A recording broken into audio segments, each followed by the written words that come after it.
है जा देख ले। ये क्या मिरर? हाँ जा ना, और लेके आ थोड़े, एक बॉटल भरना, बॉटल भर दे, बॉटल भरना है, भर के रख। It's so bad. हाँ बेसिकली तैयार होने के लिए होता है ना। Thank you.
And then comment. Yeah? Okay.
Check.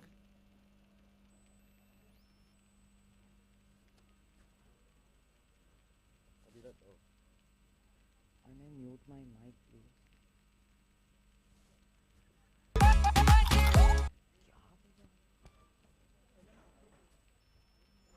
Huh? Yeah, fine.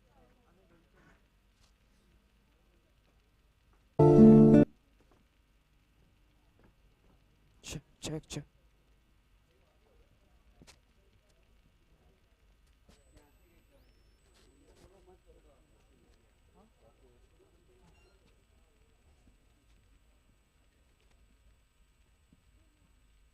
Play soft lounge music and shut my mic. Why is it on? Check.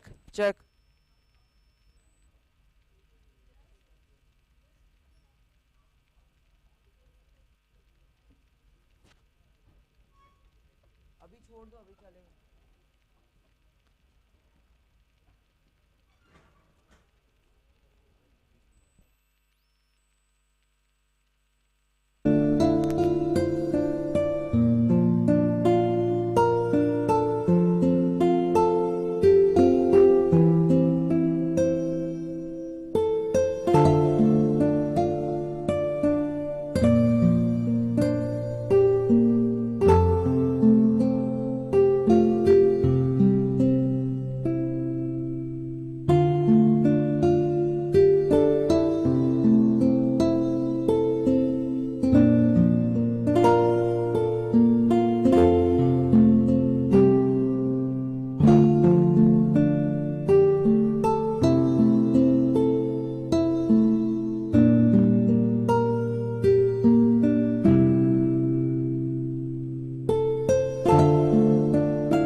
check test. Hello, hello, hello, hello. Hello, check test. Hello, hello, check test. Hello, hello, hello. अरे बात. Hello, hello.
Check.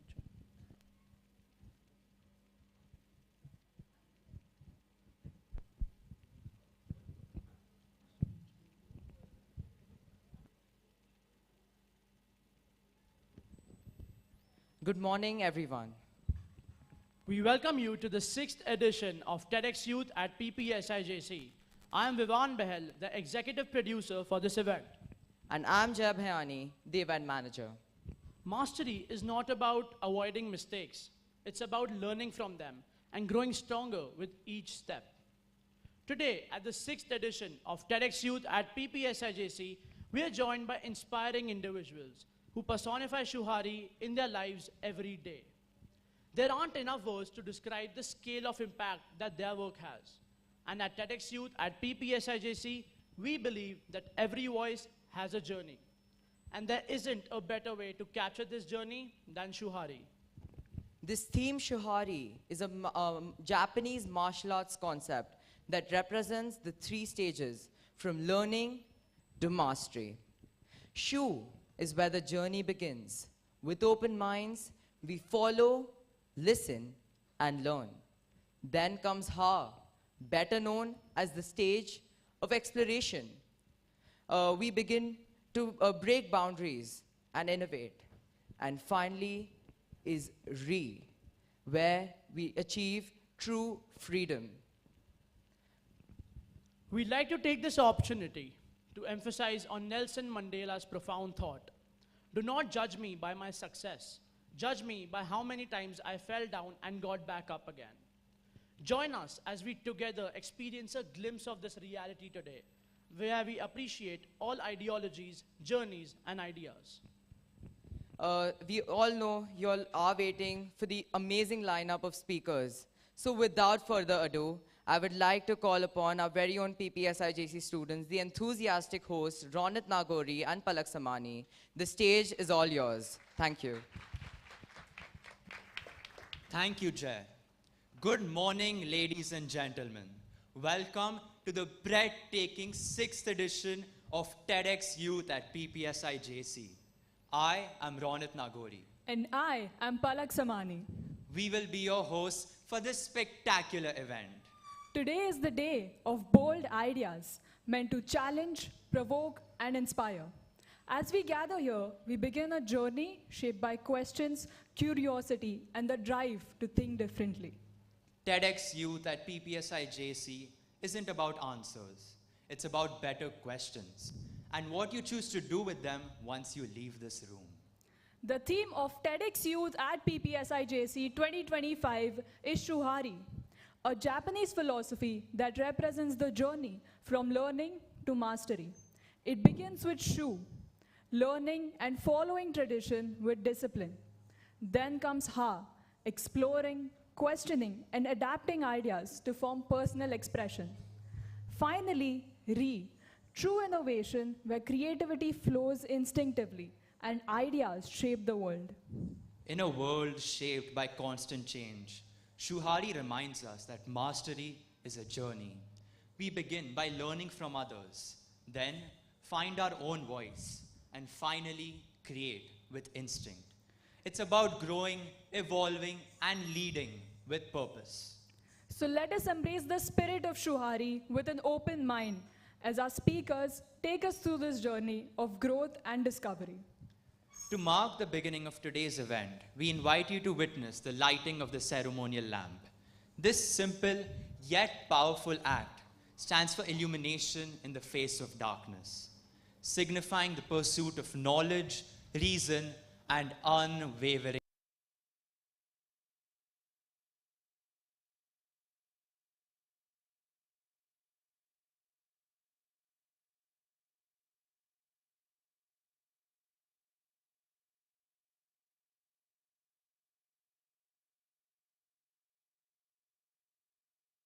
Our principal, Mrs. Rakhi Mukherjee, Vice Principal, Ms. Shubhangi Amonkar, and Supervisor, Ms. Varsha Kusnoor.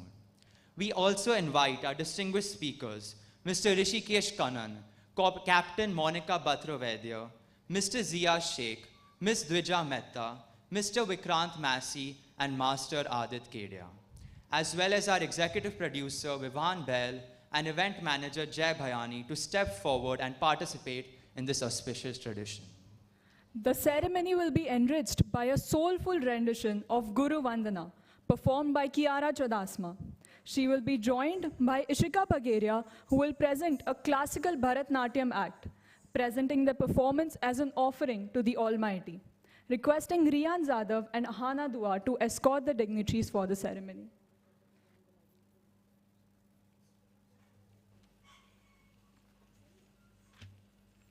We request the PTI members, Ms. Nandini Roy Sidwani and Mrs. Rachna Parekh, to join the lighting of the lamp.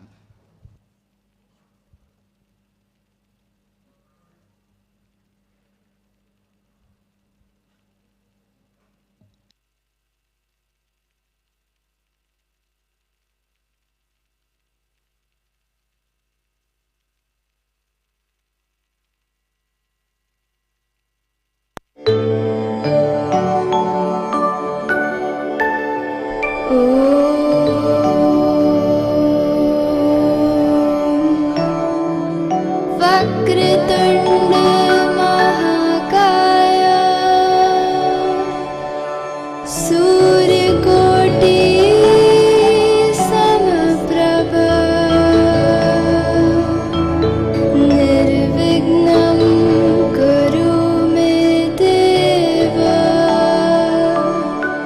सर्वकार्येषु सर्वदा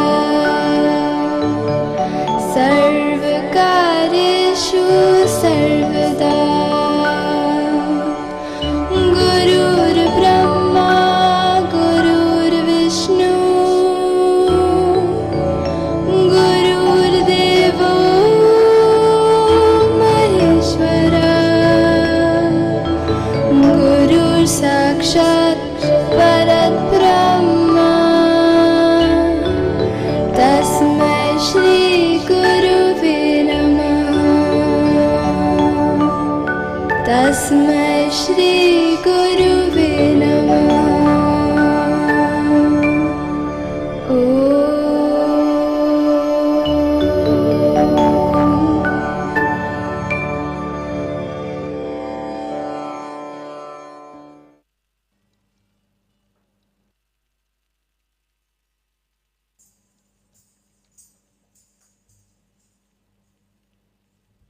Welcome to something special.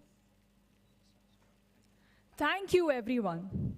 We would now like to invite Ms. Shubhangi Amonkar, our beloved Vice Principal and the lead organizer of TEDxYouth at PPSIJC. She has an exceptional ability to ignite the natural curiosity of students, inspiring and motivating them. Her warm demeanor, professionalism, and level-headedness have contributed significantly to the success of numerous school events. With a solution to any problem in the world, she is truly a master of all trades. She serves as a guiding leader and is admired for her decision-making skills. Please welcome her with a huge round of applause. Requesting Jia Doshi to please escort ma'am to the stage.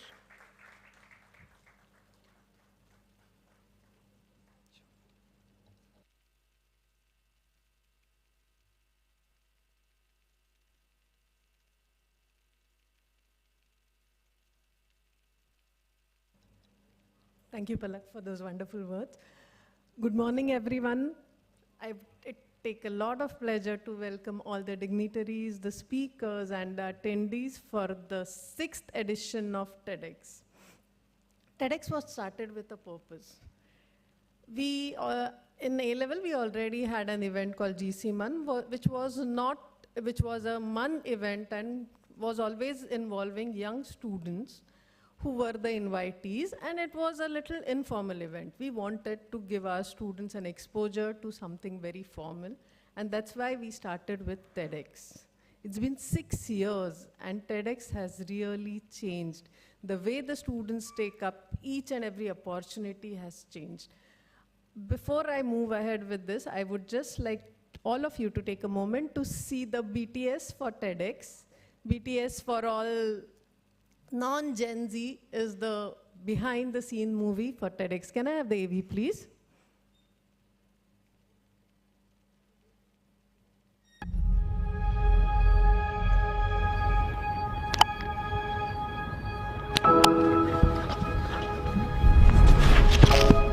Yeah, are we ready to go?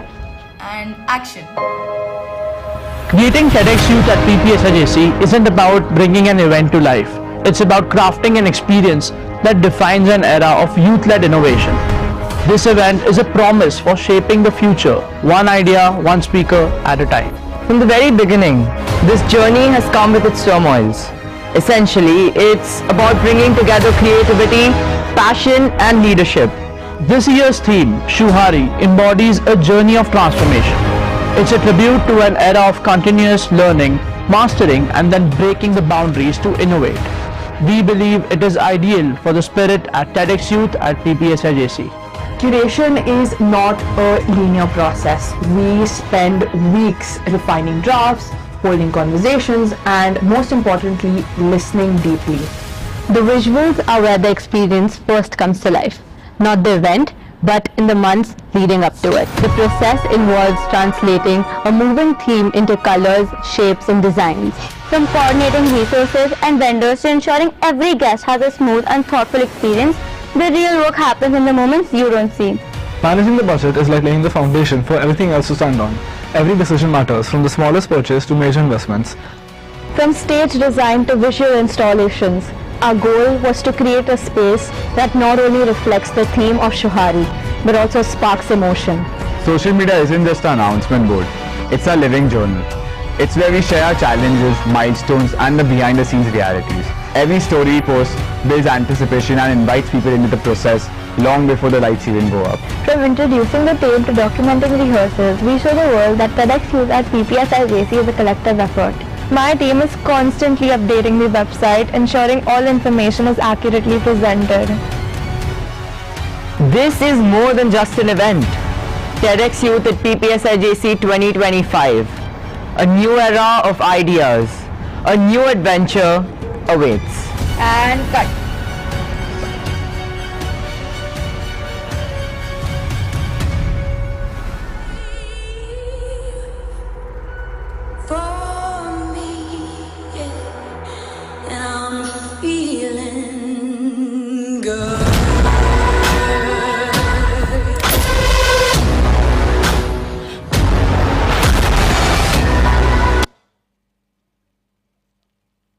Okay, continue.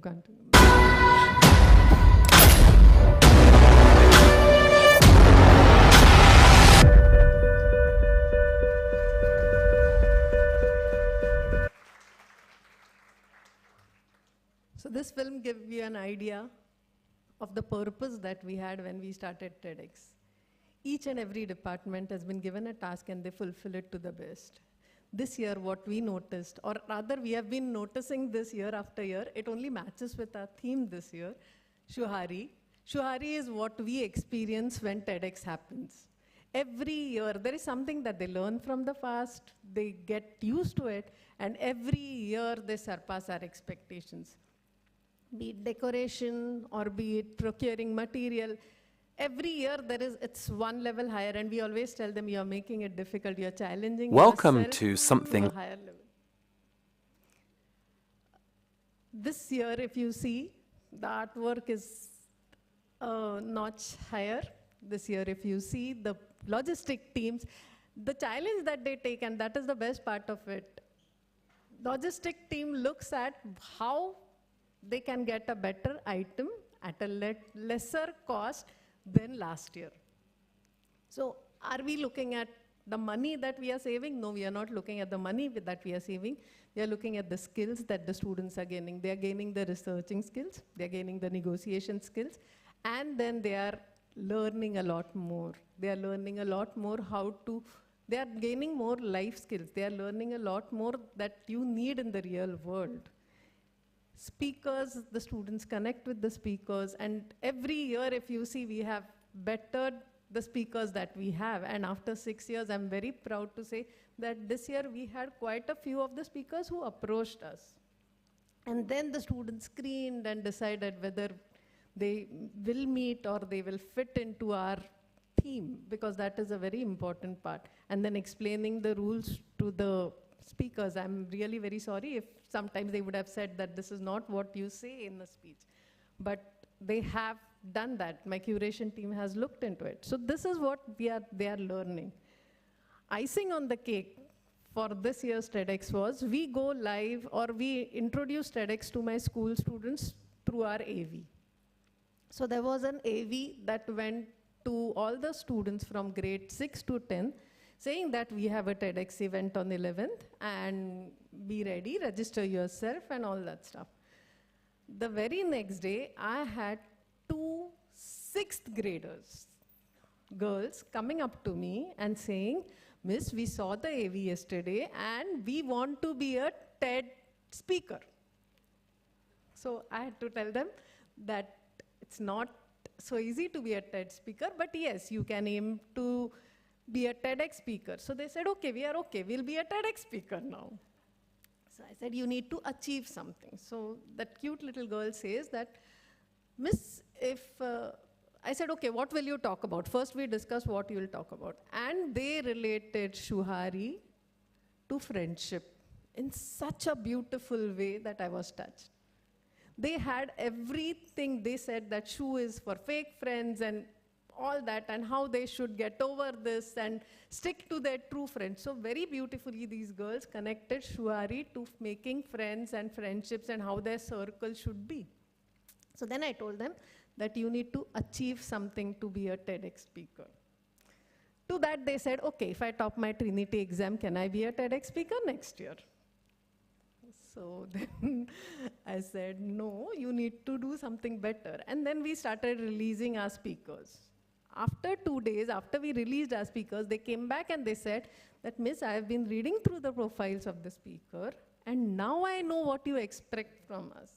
So this year's TEDx has given us, as the organizers, as the school, as the institute, one level, one notch higher. We have somehow reached a I would say, by having or provoking that or giving a big dream to my as young as 6th grader students. And this is a lot of pleasure. With this, I would like to welcome you all for TEDxYouth at PPSIJC 6th edition. Thank you.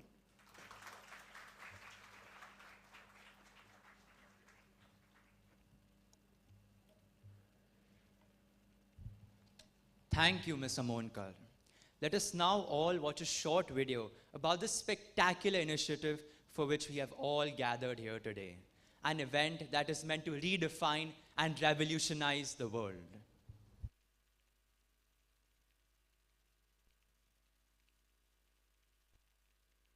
Welcome to something special.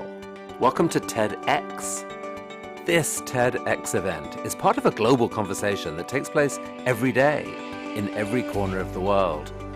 In schools, in theaters, in workplaces, even in prisons, people gather to hear the best ideas bubbling up in their communities. More than 3,000 TEDx events are held every year in 170 countries. It's a remarkable thing. TEDx events are self-organized under a license from TED, a non-profit organization devoted to discovering and sharing powerful ideas in the form of TED Talks. It's not TED itself, but your local TEDx team of volunteers that has done all the work to put on today's event, including booking all of the speakers. It's this team's ideas, dedication, and time that have made this possible. We really hope today's program sparks an exciting conversation. This is a day for curiosity and for skepticism, for inspiration and for action. The more you enter into it, the more you will take out. And now, on with the show.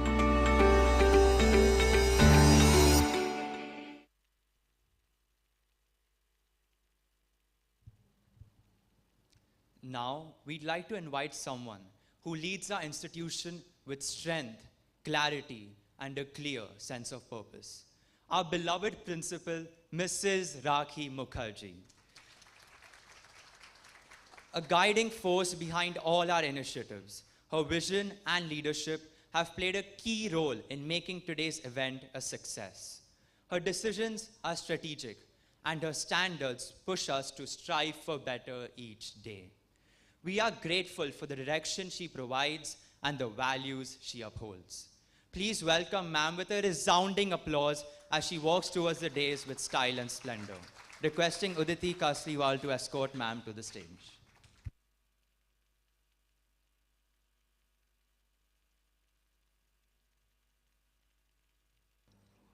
A very good morning to everybody. before you applaud for anyone, audience, just look around. Look around the ambience that my students have created. It's just a wow factor. I think for each and every student who has been behind the scenes, on the stage, toiling for more than 1.5 months, my big round of applause to all of you. Thank you so much. From the bottom of my heart, students, you make life so beautiful for us as educators. Just 2 days back, this place had examination scenario, okay, with so many chairs and benches. Day after tomorrow, I will have my IHC dance happening over here, and the students, they go berserk. You know, that's the kind of ambience we maintain in this institution called Utpal Sangvi School and PPS International Junior College. And it is, I bow in gratitude to my management, to the secretary, Mr. Jai Shah, to the treasurer, Mr. Harish Choksi, and all the other management members who are listening to it. The link has gone live, and my entire 3,000 parents, 3,000 families, my staff members are all listening to the event, watching this event live. Because of those TEDx rules, we couldn't accommodate numbers beyond the numbers that are permitted to us. But before I get into it, I want to say Ronit, Palak, Vivan, Jay, it's such a pleasure to watch you talking so confidently on the stage here. I think you were just ready for life. I think a big round of applause for all the girls and the boys out here. You don't know, I just can't stop smiling, looking at the confidence that you are oozing out here. And I'm sure the esteemed speakers of the day would also resonate the same. But before we proceed with the event, I would request the members to just raise and observe at least a minute's silence and observe prayers for all the armed forces and their families who are there on the front, ensuring that we are all sleeping in peace. Can we have all of you stand up for a minute, please, and pray for the families?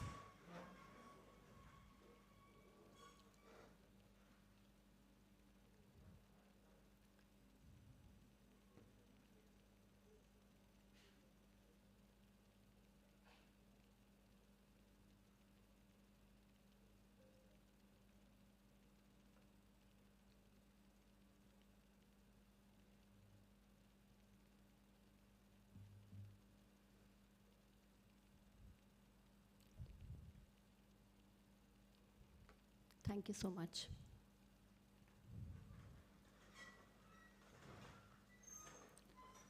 Utpal Sangvi School and PPS International Junior College may have a very, very minuscule presence if you look at the world scenario and if you look at the top perspective. But as an institution, we take our responsibility a little more seriously. So it is just not an institution where we educate. Of course, education is what we are meant for. But we take this responsibility of curating minds who think differently, who react, rather respond differently to challenges. Individuals who have perspectives, individuals who know how to stand out in the crowd, and individuals who know that we are not to follow the herd mentality. There is substance inside, and we are different. And that is why we are Utpal Sangvi and PPS. And my urge to my parents and students community, please continue doing the good job that you are doing.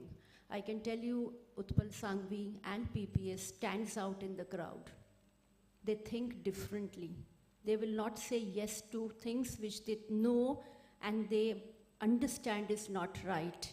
And that's my message, big and loud, to the whole community. We will continue doing the good job that we are doing, and that is why we have a TEDx today, a GC Mon tomorrow, an AKM day after, blitzing event with a very strong narrative behind, or even if it's a competition, or if it's a contest, if it's an innovation challenge that we take up, everything which we do is not a knee-jerk reaction, but it has a strong mindset and a strong process.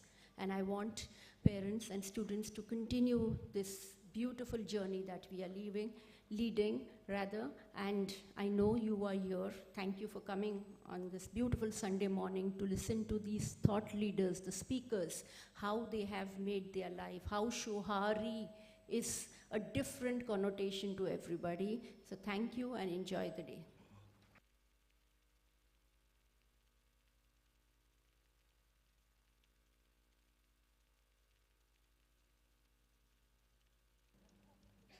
Thank you, ma'am, for your inspiring words. Continuing this remarkable journey of ideas, ladies and gentlemen, it is now time to welcome our first speaker to the TEDxYouth at PPSIJC stage, Mr. Zia Sheikh. Mr. Sheikh is a seasoned entrepreneur and business leader with over 3 decades of experience in banking, real estate, BPO, and hospitality. He holds qualifications from the London Business School, University of Chicago Booth School of Business, and hospitality training from Cornell University. Mr. Sheikh started his career at Morgan Stanley in London and New York before co-founding Infowaves, one of India's first BPOs.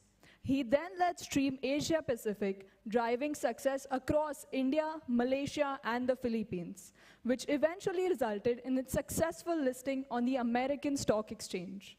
In 2011, Mr. Sheikh launched Svenska Design Hotels, a luxury brand with 40 properties across India. Under his guidance, the brand received numerous awards, including recognition from Forbes, CNN, and TripAdvisor. It's an absolute pleasure to have him here with us today. So let's welcome Mr. Zia Sheikh with a huge round of applause.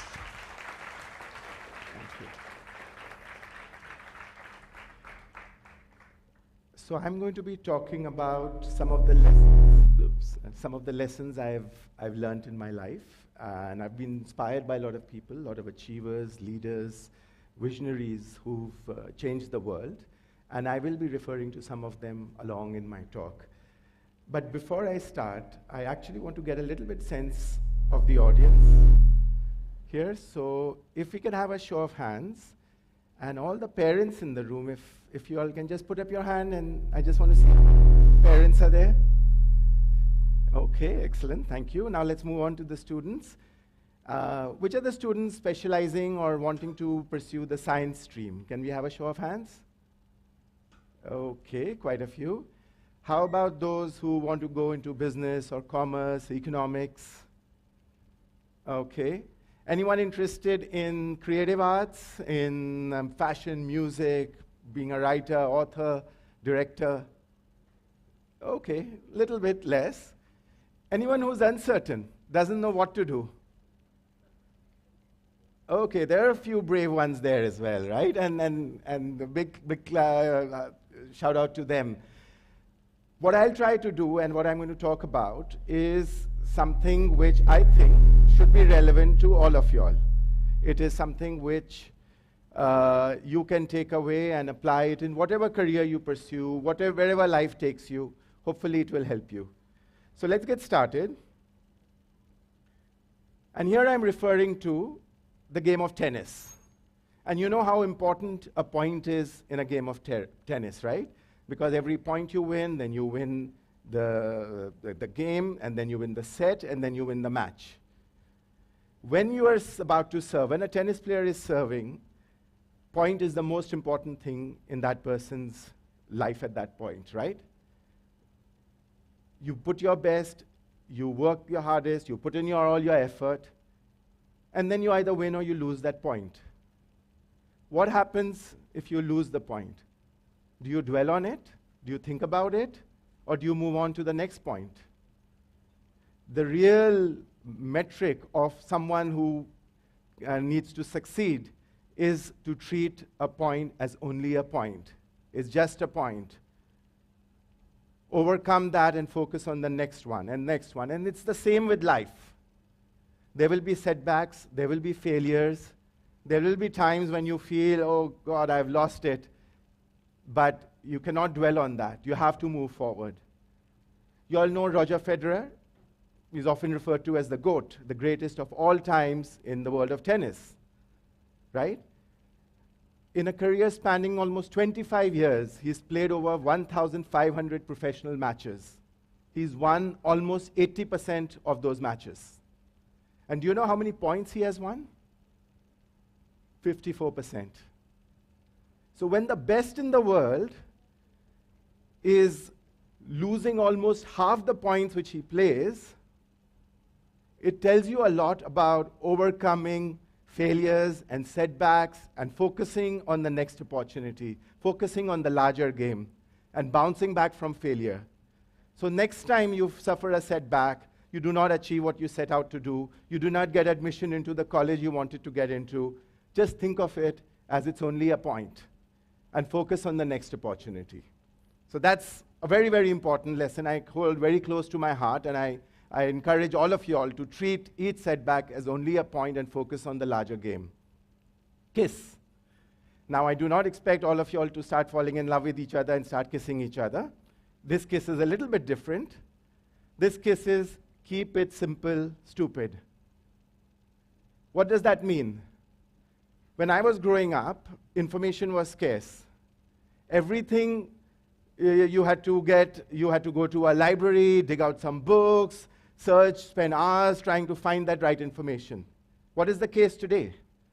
Information is available at our fingertips. Everything is there. There's so much information that we don't know what to do with that information. In this complex world, the key is to simplify, simplify, simplify. Cut through the clutter. Simpler and easier is one of the best approaches, but it's not an easy approach. In fact, Apple uses this as a core principle of everything they do, from the products they design to the advertising they put forward. Everything is based on try and simplify, make it easier for the user. And it's one of the most difficult things. You fall in love with the features and the benefits, and let's put this, let's do that. But at the end of the day, if you're able to cut through that and just focus on your core message, it's very, very difficult. But if you achieve that, just follow this KISS principle. Like one renowned author famously said, I apologize for sending this long letter. I did not have time to write a short one. That's all about KISS. More is caught than taught. What does this mean? And this is especially to all the teachers and the parents here, because we really like to, lecture and talk about do this and do that and keep your room tidy. But if you see your parent or your teacher then going out and littering the streets, what does that tell you? You will do what you observe them doing. You will not do what they are saying. Like they say, talk is cheap, unless you walk the talk. Especially moral values, societal norms, they are all learned through observation. What you see, you will do. What you hear, you will ignore. More is caught than is taught. Building on that theme, what you think, you become. What does that mean? Thoughts shape reality. So, why is lion the king of the jungle? Is it the tallest? No, giraffe is. Is it the largest? No, the elephant is. Is it the fastest? No, the cheetah is. Is it the smartest? No, maybe the fox is. But then why is lion the king of the jungle? Because it thinks and it believes that it is the king.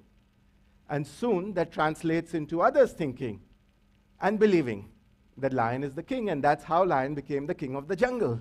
It's as simple as that. Your mind is very, very powerful. In fact, your brain listens to thoughts as if those are instructions. So if you are talking to your brain and saying, I can do that, I'm capable, I will be able to achieve that, your brain and your body and your mind, everything will work towards making that happen. And similarly, if you say, no, this is too difficult, it's tough, I cannot achieve it, you won't be able to achieve it. So your mind is where the change happens. So when you want to rise to the top, often there will be options, right? You can take an elevator, lift to the top, or you take the stairs. My life experience has shown that there is no elevator to success. There is no shortcut. There is no easy way. It is all about hard work, patience, consistency. You have to make the effort. You need to have the discipline. You need to put that commitment. It's slow and it's tiring and it's difficult, but you have to take the stairs. It is step by step to reach the goal. There is no shortcut. One of the things I feel a little sad in our country is that we are very ashamed of failure. We are very scared of failure. And we tell that, no, you have to do your best and you have to get your 99% and 100% and you cannot fail. But if you see some of the most successful, innovative, prosperous countries and companies in the world, they actually inculcate a culture of risk-taking. They encourage, right from a very young age, their children, and as they go through schooling and college and jobs and whatever they do, they inculcate this culture that don't be afraid to take risks. Don't be afraid to fail. Don't be ashamed of failure. In fact, celebrate failure as a badge of honor. Treat it as a learning experience. And I actually use an example, and I wish we had a little more time and I could have made all of you all do that, but I call it tada. So everyone's familiar with rock, paper, scissors, right? So suppose you have this scissors and your opponent has the rock. What happens? You've lost. What happens? You immediately start feeling dejected. You feel sad. You feel, your whole energy goes down. But what if you are in that game, and this game is played in life every day? Someone is winning, someone is losing, there are failures, there are successes. And suppose, after every failure, you go, ta-da! You celebrate that failure. You recognize and you say, I'll get up and I'll do it again. And we heard about Nelson Mandela and what he said. Every time fall down and get up and fight again and move ahead. And that's what you have to do. Don't be scared of failures. Wear them as badge of honor. And say that next time I will make it successful. Link to that, no limits. When you are thinking of goals and what you want to do, don't think small.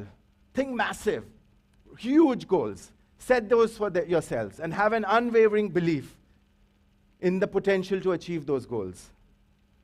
And be open to unlimited growth and possibility which exists.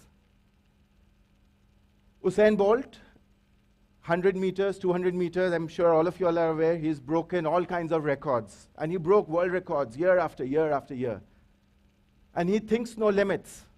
He doesn't think that this is what the world record has been for so many years and no, I can't break it. He thinks there is no limit. And that's how he made it possible. What's impossible? Even the word says, I am possible. Adidas puts it very nicely in their slogan, impossible is nothing. So if you have that attitude and you say there's no limit to what I can do, what I can achieve, obviously you need determination and hard work and belief, but do not set limits. Just get on. Okay, this again sounds similar to Nike's Just Do It, but it's a little bit different. So if you're offered a seat on a rocket ship, will you ask which seat? Or will you just get on? Right? So this is about grabbing opportunities, seizing those life-changing moments, which can result in rapid and transformative growth and success. So do not overthink. Don't ask which seat. Don't let your fears and doubts stop you. Just embrace uncertainty and get on. Have a bias for action. Step into the unknown.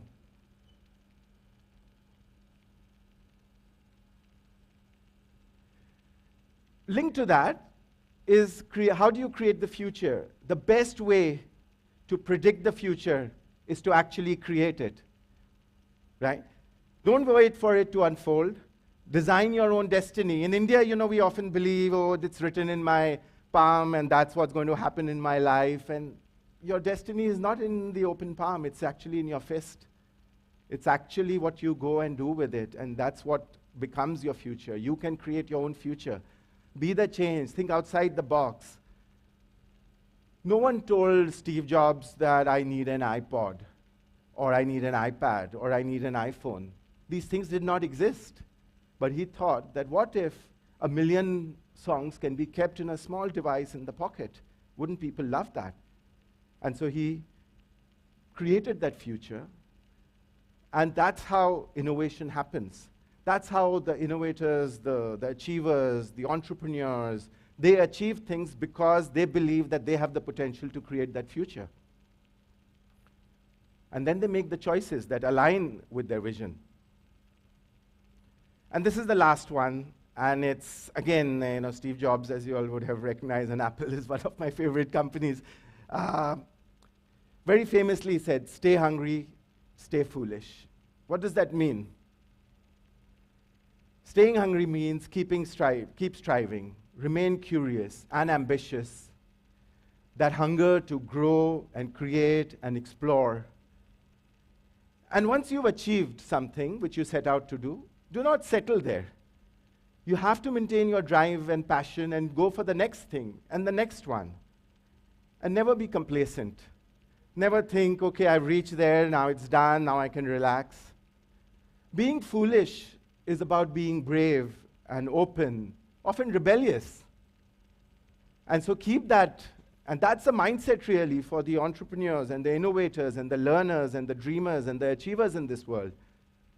So if there's one thing you remember from this, is be and always stay hungry and stay foolish. The world is your oyster. Go out and capture this world and make it yours. Thank you so much.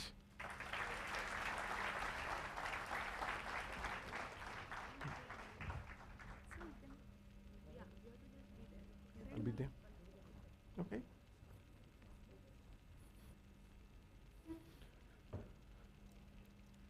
Thank you, sir. That was truly an insightful and inspiring session. Your experience in multiple industries highlights how innovation, leadership, and dedication can redefine success. Let's give him a big round of applause. Thank you. It would be my pleasure to invite the Honorary Treasurer of the Juhu Pale Education Society, Mr. Harish Choksi, sir, okay. our Principal, Mrs. Rakhi Mukherjee, along with our Executive Producer, Vivan Bell, to present Mr. Zia Sheikh with a token of appreciation. Requesting Jia Doshi to please escort them onto the stage.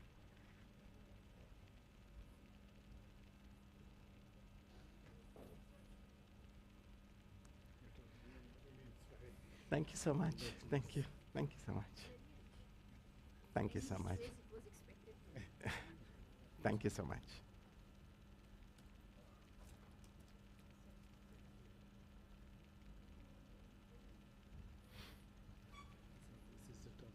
Thank you.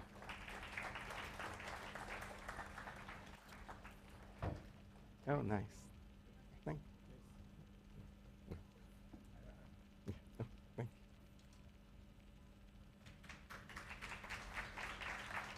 Thank you. Thank you. Very nice. Excellent. Thank you.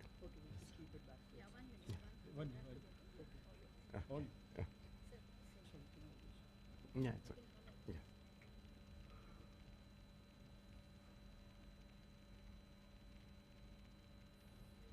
Thank you. Thank you. Thank you. Can I give you this, and I will do.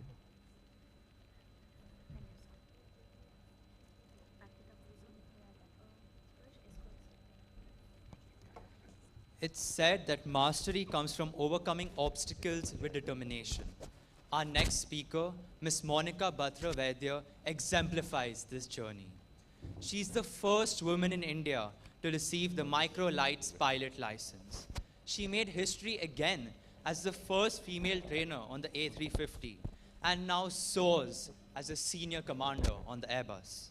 She operated the first long-haul flight on the A350, the inaugural flight from Delhi to London. She was also the first pilot for the ultra long-haul flight on A350 from New York to Delhi, and played a critical role in selecting young new cadets and mentoring them through their journey. Let's welcome Ms. Vaidya to the TEDxYouth at PPSIJC stage with a resounding applause.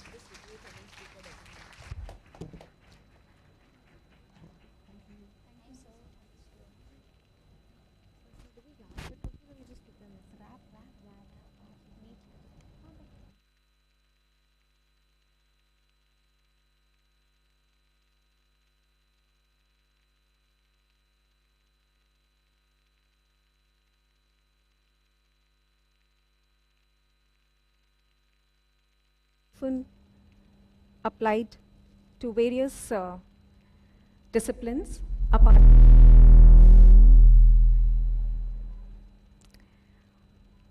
In the modern world, ShuHaRi is often applied to various disciplines beyond the martial arts. In fact, all of us go through the stages of ShuHaRi in our lives. With thousands of hours under my wings, I introduce myself as a senior commander and a trainer on the Airbus A350. Excuse me, please. Just give me the hand mic, that's best.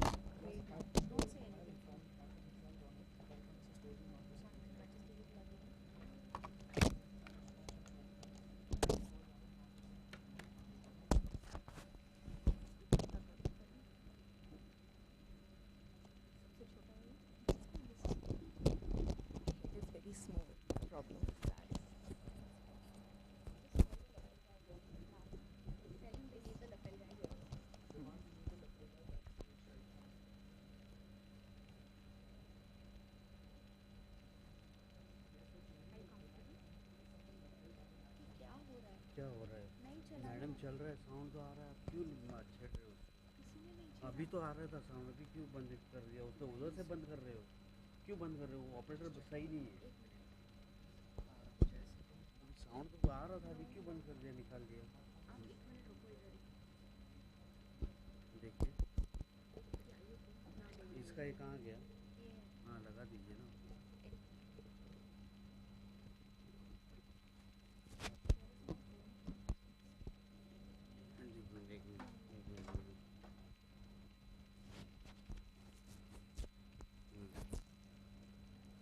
I'll start already.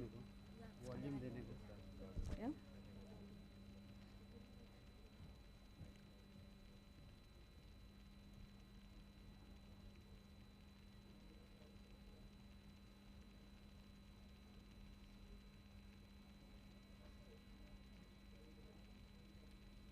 Good morning, ladies and gentlemen. This is your captain from the flight deck. In the modern world, ShuHaRi is often applied to various disciplines beyond martial arts. In fact, all of us go through the stages of ShuHaRi in our lives. With thousands of hours under my wings, I introduce myself as a senior commander and a trainer on Airbus A350, which is one of the most latest and the advanced aircraft. Today I stand before you all to share my journey, life journey, from tiny steps to golden stripes, from microlight flying to multi-engine complex flying. I'm very fortunate to have grown up in a very positive, happy, supportive, practical family. Being a 4G's daughter, I learned the best lesson at home: to accept, adjust, adapt, and still be happy in any situation. If you have the option, choose the best. And if you have no option, just do your best. My dad was a colonel in the Indian Army with an ever-smiling face and a positive attitude. My mom, a school teacher, ensured that we had a very soothing and calm atmosphere at home. My brother, a captain with Indian Navy, When he joined the defense and he got his first salary, he contributed that for my flying training cost. My sister, who's a doctor by profession and a Hitler by nature, she ensures that everybody's health is in place. It was my brother and father's motivation that I am here today. As my father would always encourage us, he would say that, go, take your decisions in life. They will never be wrong. He would always say, either it'll be right or left. It may take you in two different directions, but it will always be correct. Trust in yourself. He would always take away the fear from us. As young girls, as teenagers, when me and my sister wanted to go out, he would never stop us. All he would say is that 1 + 1 is not 2. 1 + 1 is 11. That means if you're together and you have the unity, you have the strength of 11 people that you can handle. This was the shoe of my personal life. As I stepped into aviation, the initial training started when I enrolled myself in one of the training centers for the initial flying, which was about 18 kilometers away from my place. And every morning, I used to ride on a two-wheeler to reach the center, stand in the queue, wait for my turn to hop onto the aircraft. Most of the time, we used to get the chance to fly, but sometimes, because of some reasons, we may not be able to, we had to come back without a flight. The reasons could be the adverse weather, non-availability of the aircraft due to some technical problem, non-availability of instructors or the fuel. This is a very curious stage, and the learning is at peak. The first stage, shoe stage, is a very curious stage. I remember I would always practice my procedures before and after every flight. We had a batch of about 20, and the ratio of the girls was quite less. We were only 3 of us. With the practice, entered the half phase, where I started exploring, and eventually with discipline and hard work, I completed the 1 cycle of ShuHaRi. I completed my initial flying training. In fact, I was the only girl to complete the cycle, the initial training of private pilot license. Other girls gave away. The next cycle started with the admission into one of the best training academies of our country. The training was very vigorous. We had the ground school, simulator flying, and practical flying, apart from discipline. So again, the shoe started of the cycle. In the ground school learning, we had law of the air, rules and regulations of the air, navigation, going from one place to another effectively and safely, communication, effective communication, talking to the air traffic controller and other aircrafts. We also learned about the weather, how to avoid the adverse weather, the technical knowledge of the aircraft and the instruments. The second stage of learning was the simulator flying. Simulator is a replica of the aircraft or an artificial aircraft, which, where we can simulate any kind of conditions, situations. We can create a virtual environment.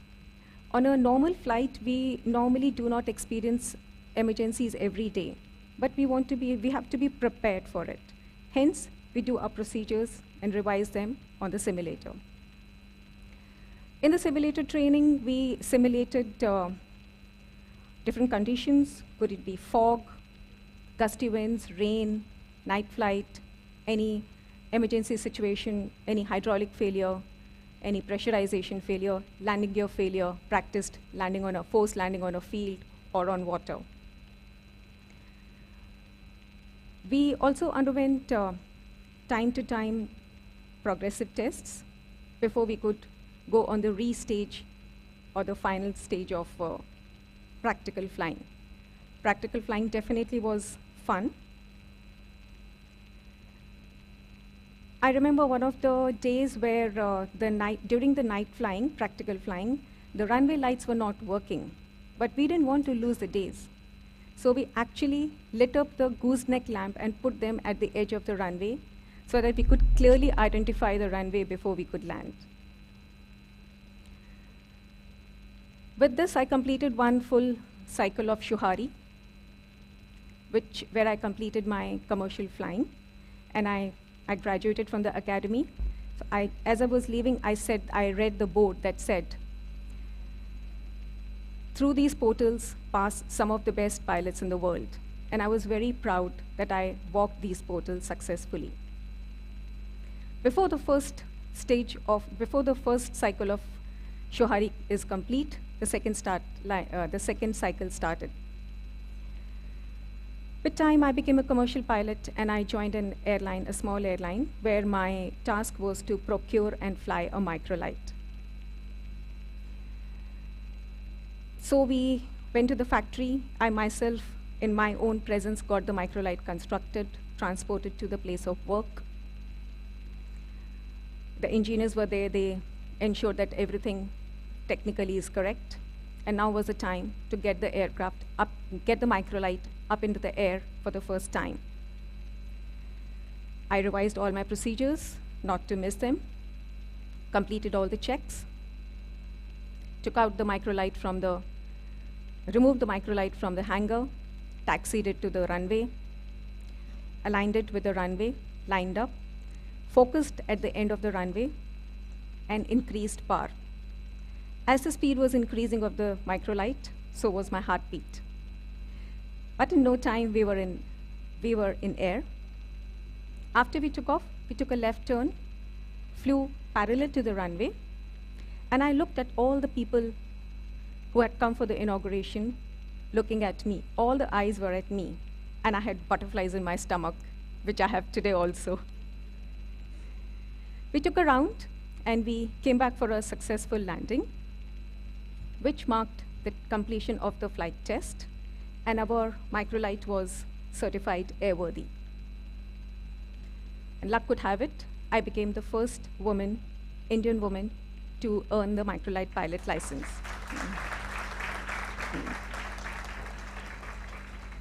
With practice and discipline, flying microlight became second nature, and without realizing, I had completed another cycle of ShuHaRi in my life. Now was the time to move on to another cycle. Aiming to be an airline pilot, I joined the leading airline of our country. And at the time of induction, I realized that I was the only girl in the batch, but I joined without a fear. To my good luck, my batchmates, my peer, they were very supportive and protective, and they're still the best buddies. I got the opportunity to fly the narrow-body aircrafts, where I was flying the domestic and a few neighboring countries. Narrow-body aircraft is an aeroplane with one aisle to walk and seats on either side, whereas the wide-body is with two aisles and seats on either sides and in the middle. In the first stage of my SHU for this cycle, I learned different competencies like managing the workload, communicating very precisely and effectively, prioritizing tasks, and situational awareness. With every change of aircraft and every upgrade, the ShuHaRi cycle starts all over again. When I graduated from a first officer to a commander, I got an additional stripe on my shoulders, and I could feel the heaviness on my shoulders, the responsibility and trust of hundreds of passengers behind me. With hours and years of experience, I graduated to the wide-body aircraft, the Airbus A350, which is a very latest and advanced with a very high-performance aircraft. And now, being a trainer on that, which is on the re stage, I'm training budding pilots. while still learning and improving in more competencies like teamwork and leadership, problem solving and decision making. I also participated in Vande Bharat evacuation flights during the COVID-19. They were definitely the challenging flights, challenging times. Initially, all we knew about COVID was COVID is equal to death, the fear of unknown. The moment we would step out of the house to operate the flight, we didn't know whether we'll be coming back safely or not. Aircraft is a big sealed, air-conditioned room where most of the air is circulated inside. So even if one person had COVID, the chances of infection was much more. Even after operating the flight, we could not come back home. We had to quarantine ourselves until we were tested COVID negative. So even if we were in the same city, we could not come home and meet our family. There are ups and downs in life. There are challenges in life. But don't give up. Trust in yourself. Every step that you take, every micro step that you take, every effort that you make will definitely make the ShuHaRi cycle successful. To summarize, ShuHaRi is lifelong, unlearning, and relearning. Wishing you all a very successful ShuHaRi cycles in life. Thank you.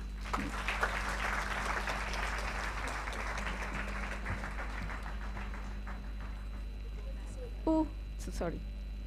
What an inspiring journey, Ms. Vaidya. You have truly created wings for yourself and soared beyond limits. Now I would like to invite the Honorary Secretary of the Juhu Parle Education Society, Mr. Jay Shah, along with our Vice Principal, Ms. Shubhangi Amonkar, and Event Manager, Jay Bayani, to present Ms. Vaidya with a token of appreciation. Requesting Uditi Kasliwal to please escort them onto the stage.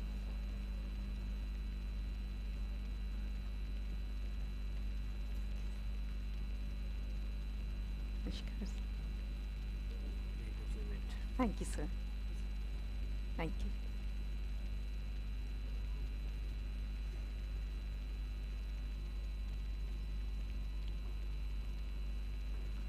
Thank you very much.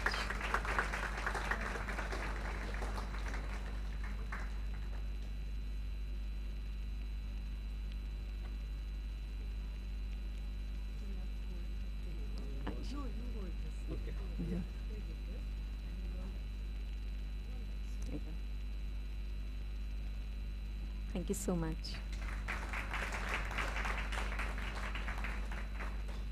Thank you, ma'am. Thank you so much.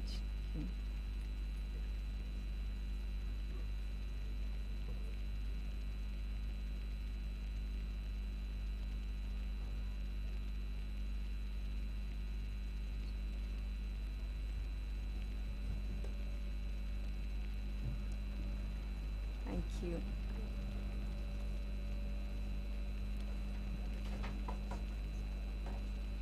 Growing up is never easy, and I'm sure a lot of you in this room can relate to that feeling.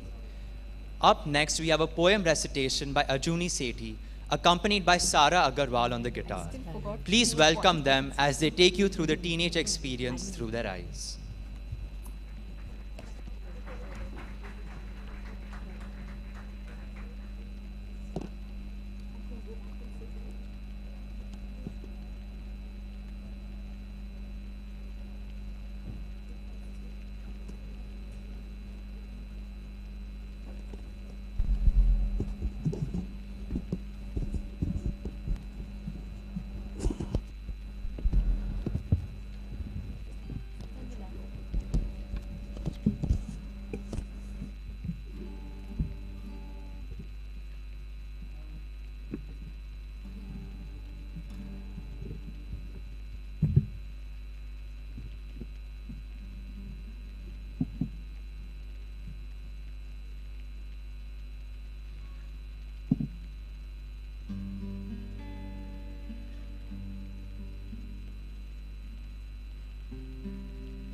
I'm not sure what being a teenager means.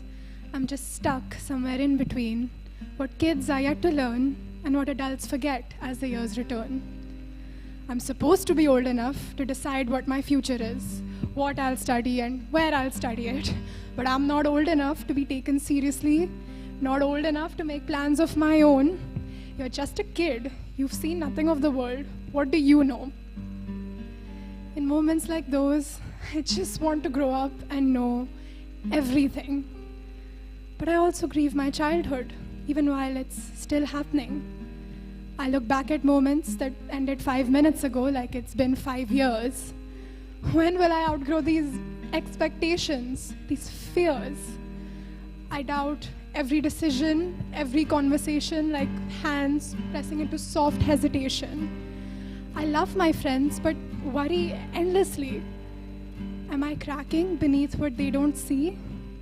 And what's the deal with feeling like everyone else is so ahead of me? Man, I haven't even started yet. Do they have some kind of map I've never seen? People say these years will shape us, and I feel like soft clay in someone's palm. I don't know who's doing the shaping. How do I trust the process? How do I stay calm? Still, somewhere between late night overthinking and pimples that show up without any warning and laughing with your friends on a Monday morning, you start to realize that not knowing is also kind of knowing. It's not a race, trust me. No one knows where they're going. Everyone feels just the same, just as lost, just as not okay, especially on those rainy days. But being in between doesn't mean you're stuck. It simply means being in motion, constantly spinning on that pottery wheel, changing shape as you go along, gradually taking another form. Remember, you're still being shaped, not set in stone, and you're definitely not alone. So maybe being a teenager means not having all the answers, and that's okay. Maybe it's about learning to live with the questions and still letting yourself take the mold of whatever happens between being a child and growing old. Thank you.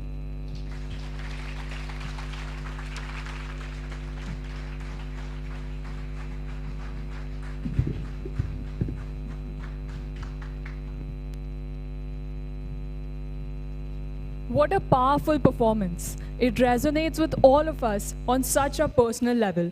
Let's give them another huge round of applause.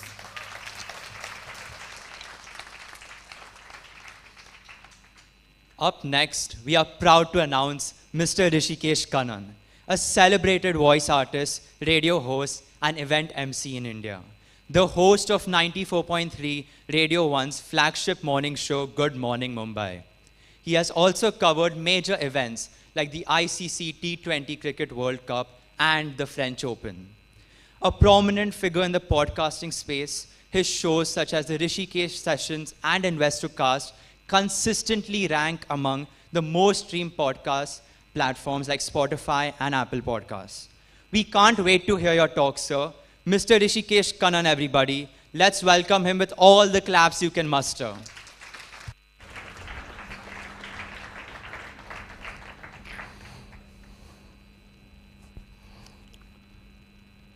You've had your time. You had the power. You've yet to have your finest hour. Radio. All we hear is Radio Gaga. All we hear is Radio Goo Goo. Radio, what's new? Someone still loves you. Hang on a second. I can't take any credit for those lyrics.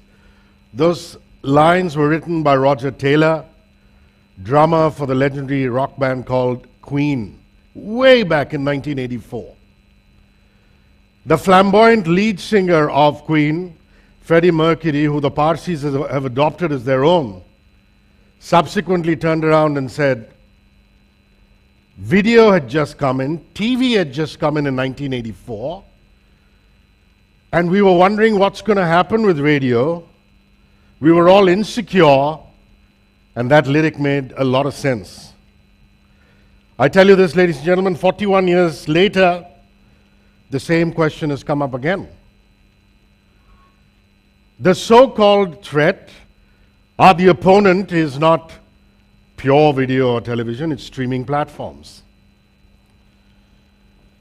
There are still those of us who believe that radio is yet to have its finest hour.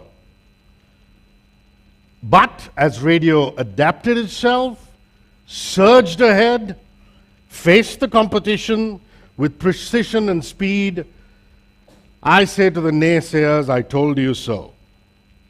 Let me explain myself. Post the pandemic, car sales went up. And that's not me saying that. That's Autocar India magazine, and I quote from them. Why did car sales go up? Because there was paranoia. A lot of people who would take public transport, which is buses and trains, suddenly said, hey, I might get a disease. So it's better that I'm isolated within the cabin of a brand new car. I'd rather take a larger loan and get myself that car. What happens with more cars? There are more radio sets. And chances are, and chances is, that there is more radio listenership. An ambient listening travel companion is what we call it. Another thing that happened during the pandemic was that since people weren't getting into the cars and consuming mainstream radio, the internet guys got all excited and smelt a business opportunity. So people started recording motivational talks, recording what they call as podcasts, which literally means radio program on the internet, recording interviews with celebrities or meaningful people, recording snippets and books and putting them on the internet. And just like the video internet had OTT platforms like Netflix and Amazon Prime Video and Z5 and what have you, the proliferation of audio streaming platforms happened in India, which is Spotify, Apple Podcasts, JioSaavn, Amazon Prime Music. What did they do? They were also hit by the whole emergency of things, so they came to us. They came to radio stations and they said, look, you're sitting on hours and hours, thousands of hours of programming, whether it's an interview of Mr. Bachchan or Will Smith, or whether it's a motivational talk by Deepak Chopra or by Robin Sharma. You're sitting on mythological audio plays of the Mahabharata and the Ramayana. Why don't you give it to us so that we can repurpose it and refashion it and put it on the internet on our streaming platforms? We loved it because it gave radio and radio programming an opportunity to get on the internet and, of course, much needed revenue, and who doesn't like revenue? Subsequently, streaming platforms got smarter. They said, why should we go to radio stations and get content and acquire content from them? Let's build our own studios and build our own programming. Now let me tell you how beautifully India benefited from this. Because when the streaming platform said, let's start building our own content, private content creators went sniff, sniff, sniff. They smelled opportunity. And just like in the 90s, there was a massive influx of TV production houses like Ekta Kapoor's Balaji and Miditech and films. There was the proliferation of audio production houses. People who gave employment to lakhs and lakhs of young and middle-aged and older people, started their own production houses, built audio content and continue to build audio content and supplied it to these audio streaming platforms. And everybody, including FICCI, in their annual report, talks about the employment generated by the audio industry. And this, to me, is the resurgence of the audio industry. Lots also changed during the pandemic. Even though the government after the pandemic opened up institutions, opened up slowly, gradually, restaurants, public places, people were allowed to get out, things had changed. What did you do in terms of a communal activity? And by that I don't mean religion. Along with your community, what did you do? You went to your neighborhood joggers park, you had a running group, you had a yoga group, you had a laughter club, you chatted with people, your peers. If you're people elder than you, you'd say, hi auntie, hi uncle, chat about their families. All of that went through the door because the government had very clearly said, reopen but with isolation. Reopen but yet keep social distancing. Now then, who became your companion when you were alone in a park or a public place? You put on a pair of headphones or an earphone and you started reacting to, listening to, and communing with podcasts, audio shows. Because the beauty of audio is that it's ambient listening.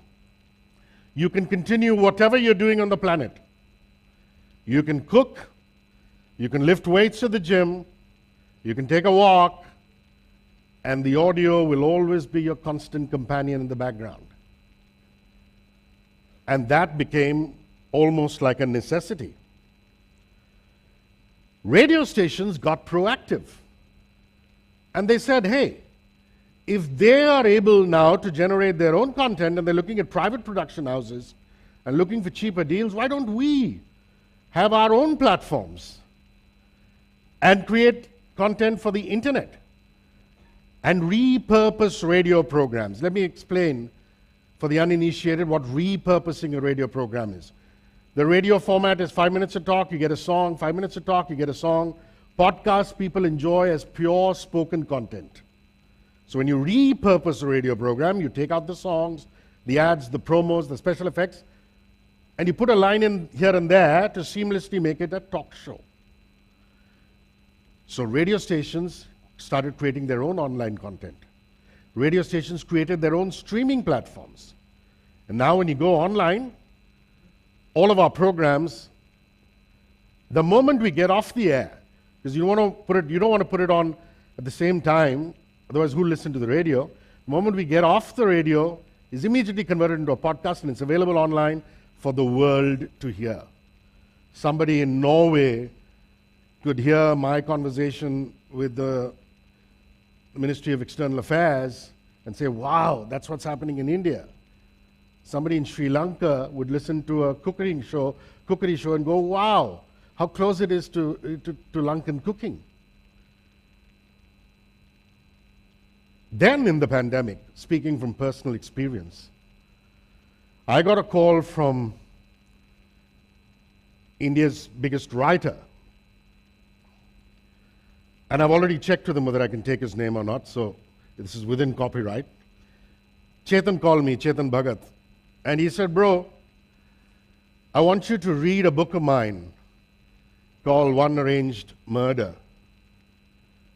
I said, great. I thought it was fine, we're getting back to normal public reading. He said, no, I want to put it on the streaming platform. I want to put it on Audible. And I want to check how it does. Because I'm also new to audiobooks. I don't know how it's going to go. People are buying millions and millions of copies of my book in print. Are you willing to do this with me? I said, yeah, I'm willing to do it. We get on a con call with the platform. We have a lot of chat about it. And I start recording. You obviously don't record books in one sitting. You do many, many sittings. The author does changes. The director of the piece does changes. And then we put it on Audible, on the storytelling book platform. And today, it is one of the top 10 streamed books in the world as far as audio is concerned. It's written by an Indian writer who writes fiction and an Indian voice, which is Rishikesh, who spoke his language for the duration of the book. Now, it's also interesting for those of you who want to get into this, since a lot of you are students and parents of students, is that when you do an audio play or an audio thriller, you engage lots of voice actors. Somebody will, so if you, let's say you want to recreate Sherlock Holmes, so you want to recreate Byomkesh Bakshi for audio, you will get a voice to play Byomkesh or Sherlock Holmes. You'll get a voice to play Watson. You'll get a voice to play the murder victim. But in book reading, it's just one narrator. he narrates it, and whenever characters come in, like a police inspector or a housewife, yada yada yada, he or she has to change his voice and modulate his voice. Which, ladies and gentlemen, we at India have in our genes. Because the moment we get out of our mother's womb, our mother's telling us stories. A couple of hours later, our grandmother, grandfather, nana, nani, dada, dadi are already telling us stories. We love to hear stories, we love to tell stories. And we are the best at telling stories in the world. And the West is marveling at the kind of content that we're putting out. Foreign authors are now calling in. Those names I can't take because I don't have the copyright for.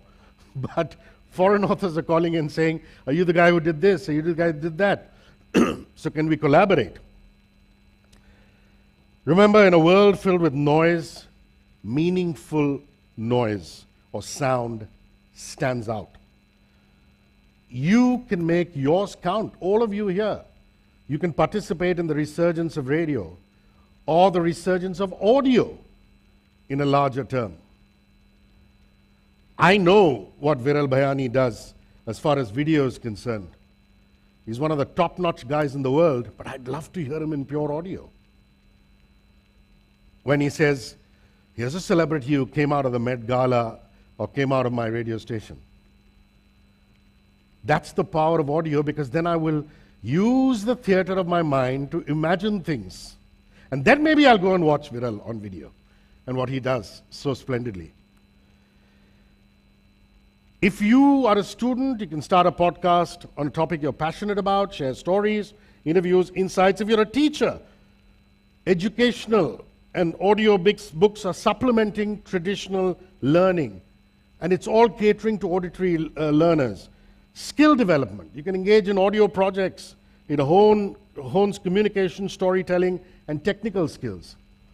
And if you're looking at the social route, the social sector, the NGO, and doing good for society route, go to institutions like NAB, the National Association of the Blind, and read an audio book which they will record and play back to blind people so that they don't just have to use Braille, they can use audio. You don't have to be a professional voice. You just have to be a normal human being with a normal voice whose diction and pronunciation is decent, and that I can vouch for every student who comes out of Ms. Rakhi Mukherjee's Utpal Sangvi School. You can walk in and you can do your bit through audio for society. And the example that I'm quoting is absolutely real life. The NAB, National Association for the Blind, for example, has opened its doors. And they said, we're building an audio library. All our visually challenged people are loving it. Come on over. I'm going to sign off with another lyric, and this time I'm going to modify it for the modern era. Sir Cliff Richard, the much felicitated singer-songwriter, wrote these lines for a super hit song in the 80s again called Wired for Sound. And he wrote, I was a small boy who didn't like his toys. I could not wait to get wired for sound. Power from the needle to the static. AM, FM, I feel so ecstatic now. It's music I've found because I'm wired for sound.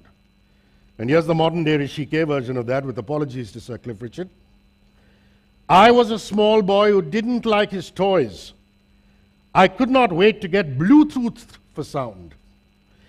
Power from the radio to streaming services, FM, podcasts, and audio books. I feel so ecstatic now. It's audio I've found, and I'm Bluetooth for sound. Thank you, ladies and gentlemen.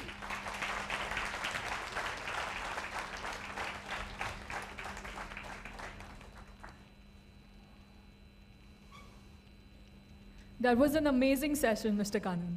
Your work in radio and podcasting truly shows the power of communication and connection. Let's give him a big round of applause.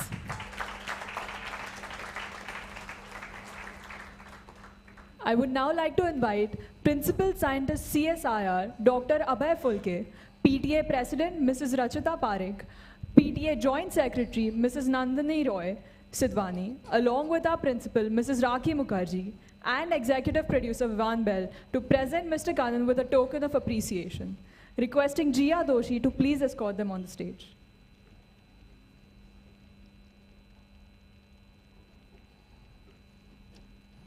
Hi, how are you? Thank you, so nice. Hi, Anand. Hi, ma'am. Don't need any appreciation. Very kind of you. Thank you for having me. Thank you for having And me. so inspiring. Thank you so much. for coming. Thank you so much. Mr. Fulke. Thank you.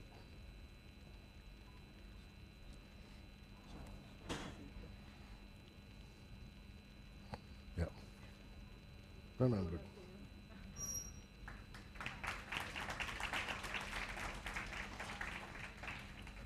Thank you very much. Thank you. Thank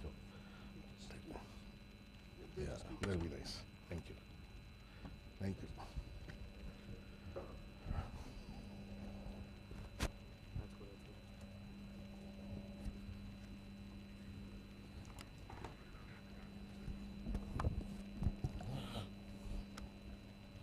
Let's start. Go ready. Thank you so much, sir. Yeah, give me a light. Next, we have a vibrant performance that will transport us to the heart of Rajasthan. Get ready to be mesmerized by intricate rhythms and graceful movements of Tera Tali, a traditional Rajasthani folk dance. Performed by Divya Doctor, Darshini, Nishka Gandhi and Nishka Shah. This act promises to bring elegance and energy to the stage. Let's give them a warm round of applause.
Marudhar मारो नी बरसेला पानी दो प्योण भूतर सेला राजस छाणेरी लाल ओ मारो राजस छाणेरी लाल मरुधर मारो नी बरसेला पानी दो प्योण भूतर सेला राजस छाणेरी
That was absolutely captivating.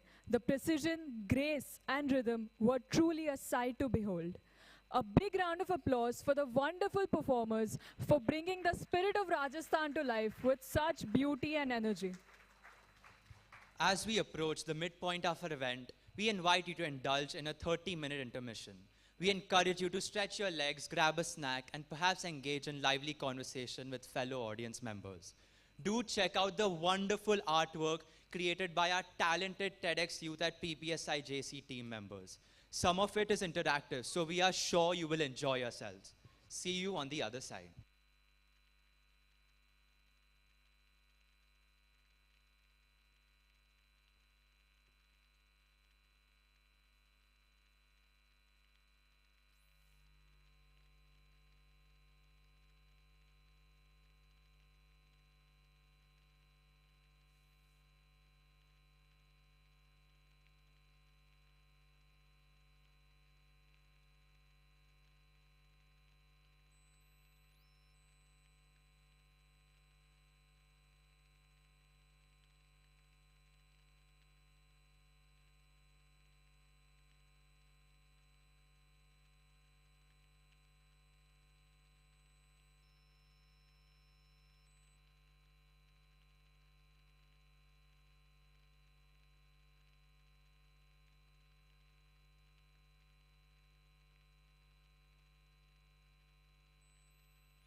Hello hello hello चल तो रहा है हेलो हेलो चल रहा है देखो उनको बोलो चल रहा है mic hello check test hello hello hello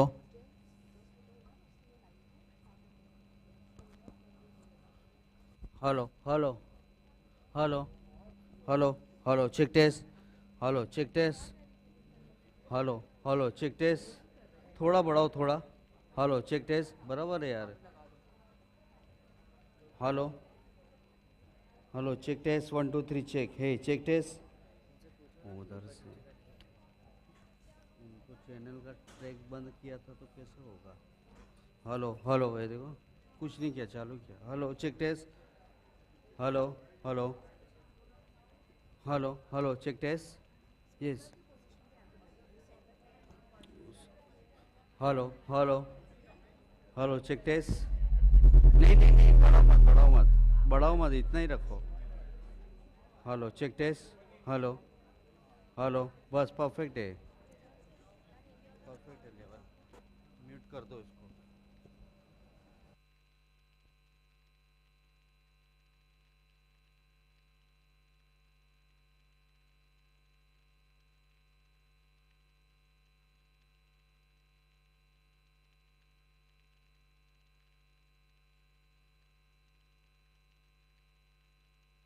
इसका बड़ा उसको बोलो ला कौन है हेलो हेलो हाँ हाँ yes hello check test hello hello hello yes okay आपको बता देंगे ऑफ कैसे करते हैं इसको है ना दबा के रखना है ऑन हो गया इसको जब भी यूज़ नहीं कर रहे हैं तो हम बंद करके रखते हैं। हाँ ठीक है ना, ऑन रखोगे तो भी कोई फर्क नहीं पड़ता। दोनों चल रहे हैं? चल रहा है ना अभी, दोनों ठीक इशू है। नहीं है ना चेकिंग में? ठीक है, वहाँ इधर से रखिए। कंट्रोल उनका बंद कर देते हैं ना, इसलिए दोनों इधर ही रखिए। हाँ, आप ले लीजिए, कोई भी यूज़ कर और लीजिए। सबसे अच्छा कौन सा है? दोनों सेम ही है मैडम, कोई चलेगा फर्क ना? नहीं है, किसी में कुछ भी फर्क नहीं। ठीक है, थैंक यू।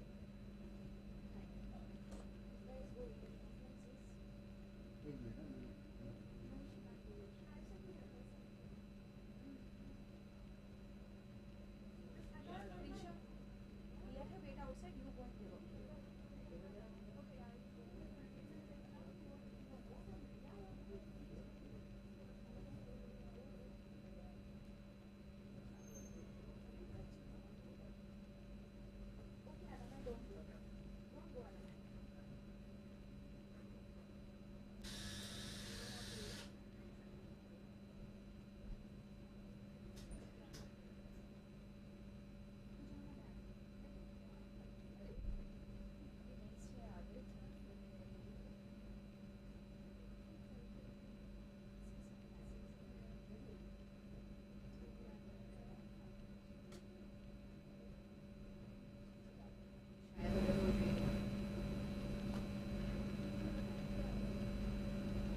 सर एक आम आदमी एआई और चैट जीपीटी से क्यों भागे जा रहा है, क्यों उसको आसान शब्द में कोई सिखा नहीं पा रहा है?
Hello.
No, is it not on only from here? Acha. Hello. It's working. This one is working. Hello. Hello. Hello. Wait, speak at the same time. Hello. Hello.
Requesting OC members to make sure all guests are in the auditorium.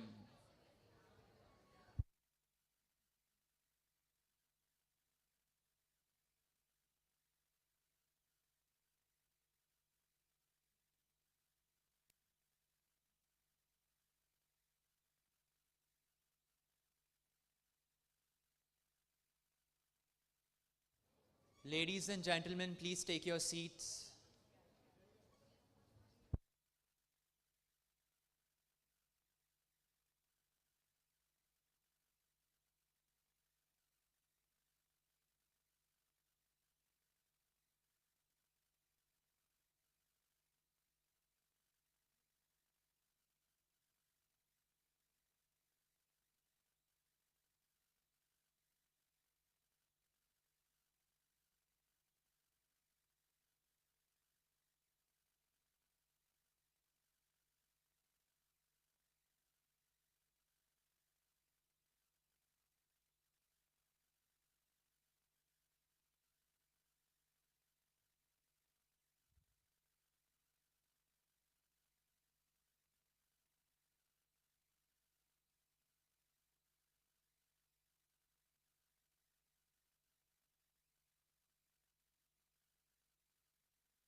We hope you enjoyed the artwork created by our talented art team.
I request the Honorary Secretary of the Juhu Pale Education Society, Mr. Jayesh Shah, sir, the Honorary Treasurer of the Juhu Pale Education Society, Mr. Harish Choksi, sir, and special invitee, Principal Scientist CSIR, Dr. Abhay Fulke, alongside our Principal, Mrs. Rakhi Mukherjee, Vice Principal, Ms. Shubhangi Amonkar, and Supervisor, Ms. Varsha Kusnoor.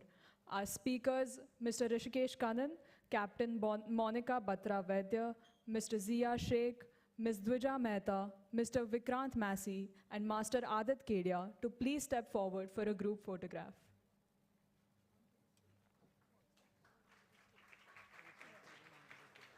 Please step forward onto the stage. Yeah.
Thank you, everyone.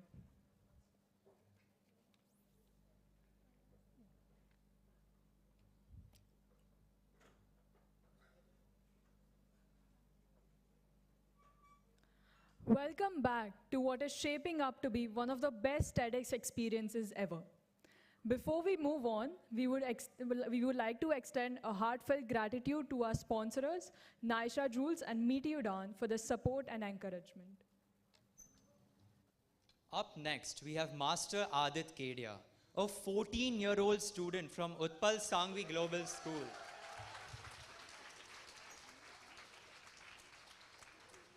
And an accomplished young mountaineer. He has climbed a total of 11,259 meters, successfully summiting Mount Kilimanjaro and trekking to Everest Base Camp.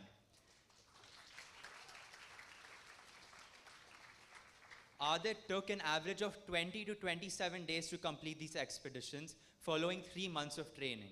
He's among the 60% of climbers who reach the summit of Kilimanjaro and is known for his discipline and determination. That sounds really fascinating. Adit, we are so eager to hear you speak. Ladies and gentlemen, please give a huge round of applause as we welcome Master Adit Kadia.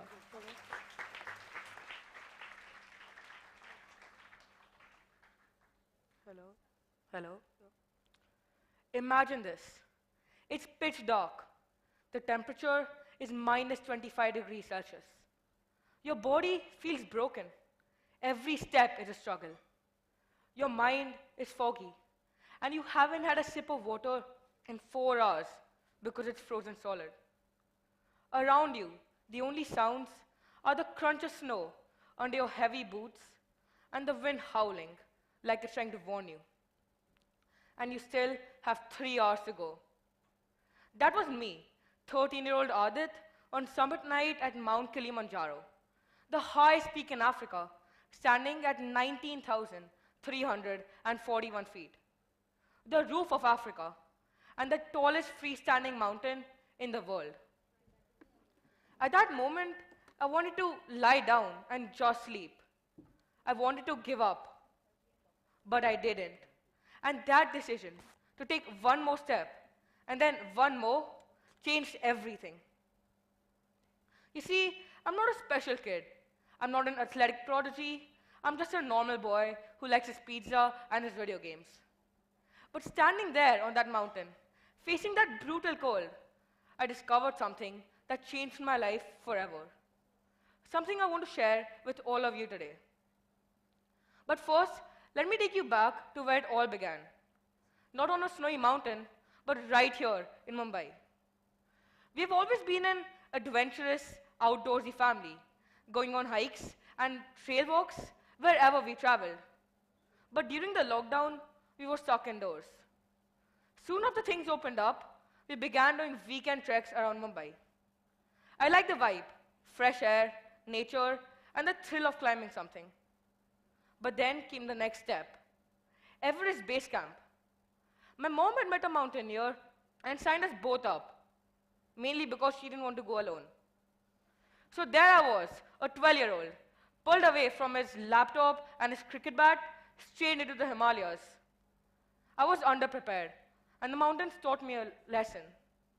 I complained the entire way up. Every step was agony. Every breath felt insufficient. The cold bit through my clothes, and the altitude made my head pound like a drum.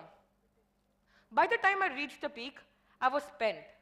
So spent that we had to take a helicopter back down. Even though I reached Everest Base Camp, deep down, I didn't feel content. I didn't feel as if I had achieved something. And that feeling, that quiet knowledge that I had cheated myself somehow, haunted me.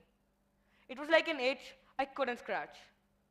I had reached Everest Base Camp at 5,364 meters. But I hadn't truly earned it. And that realization, that hunger for redemption, changed everything. It lit a fire in me. I wanted a rematch. So when Kilimanjaro came calling, I knew I had to prepare differently. My eyes were on the prize.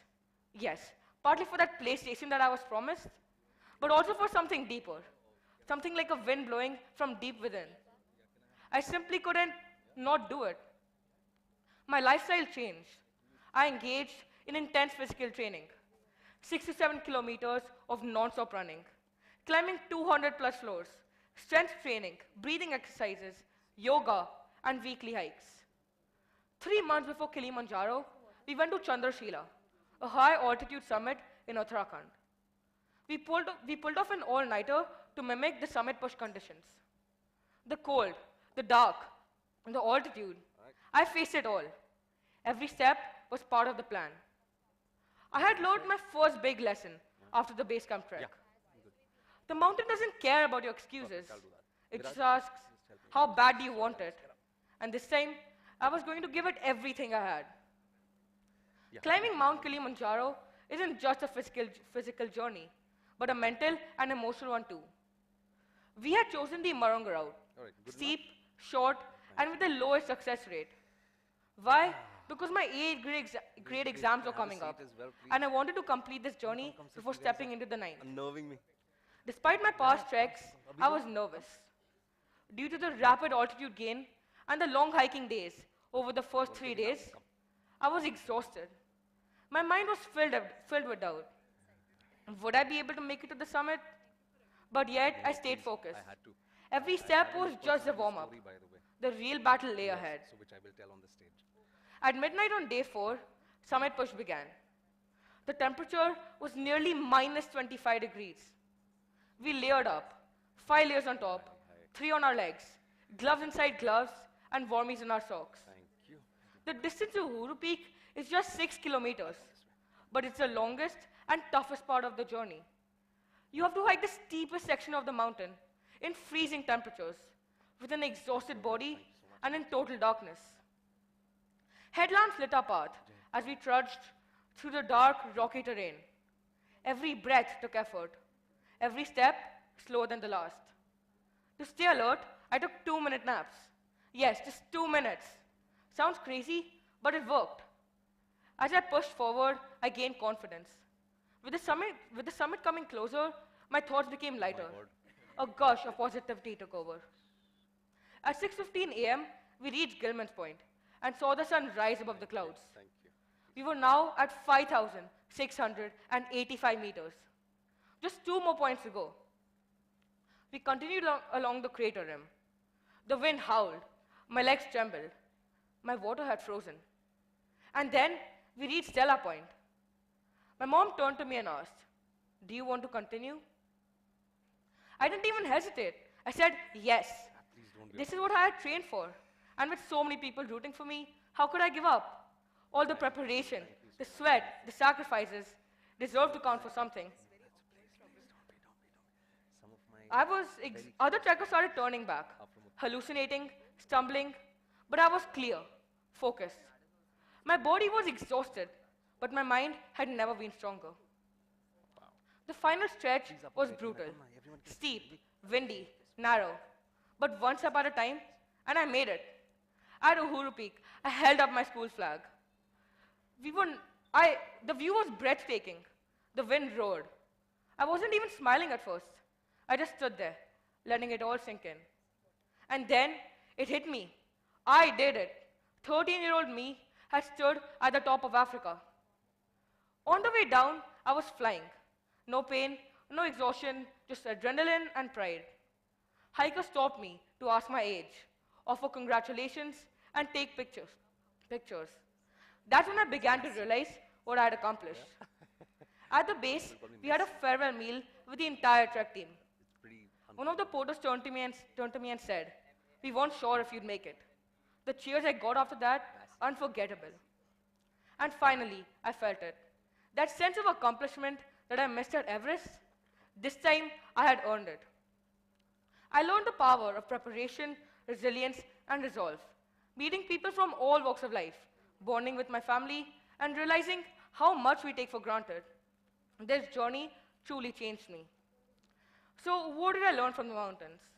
First, pain is temporary. Regret isn't. If I would have quit, that regret would have lasted way longer than the pain in my legs. Second, pushing your limits isn't just a phrase.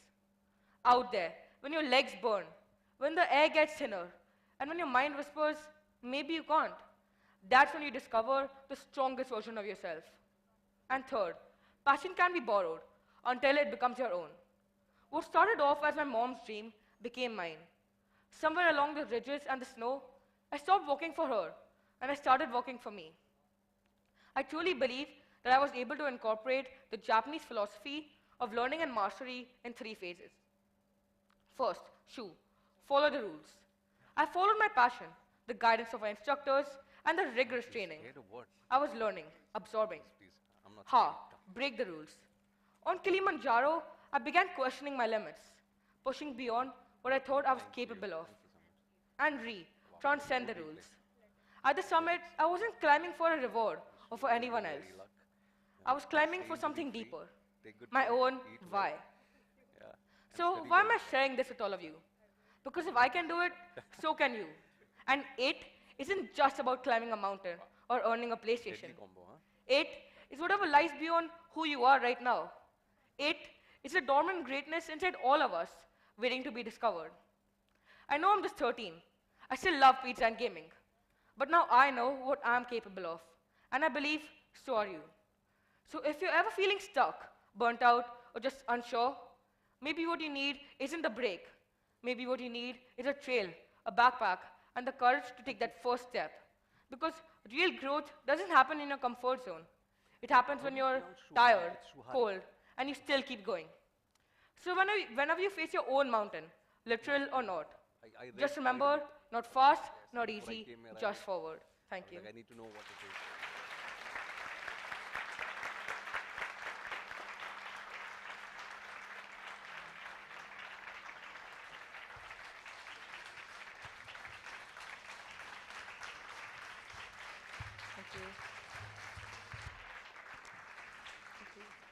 That was brilliant, Adit. Your achievements remind us that with discipline and determination, no peak is too high. Let's give him a big round of applause yet again.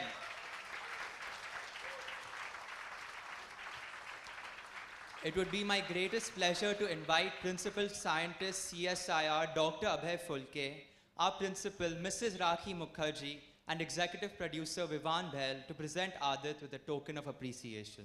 Requesting Jia Doshi to please escort them to the stage.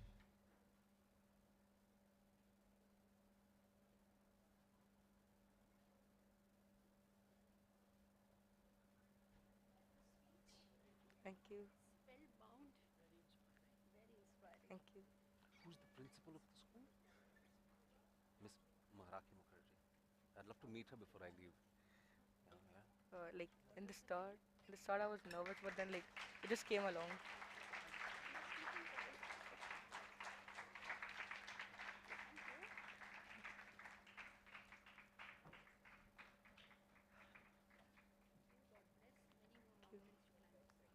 Yeah, I need to stay.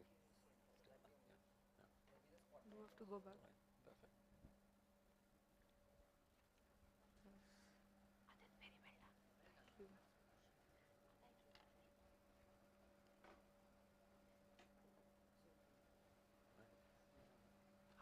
Hello. Nice to meet you too. Our next speaker is Mr. Vikrant Massey,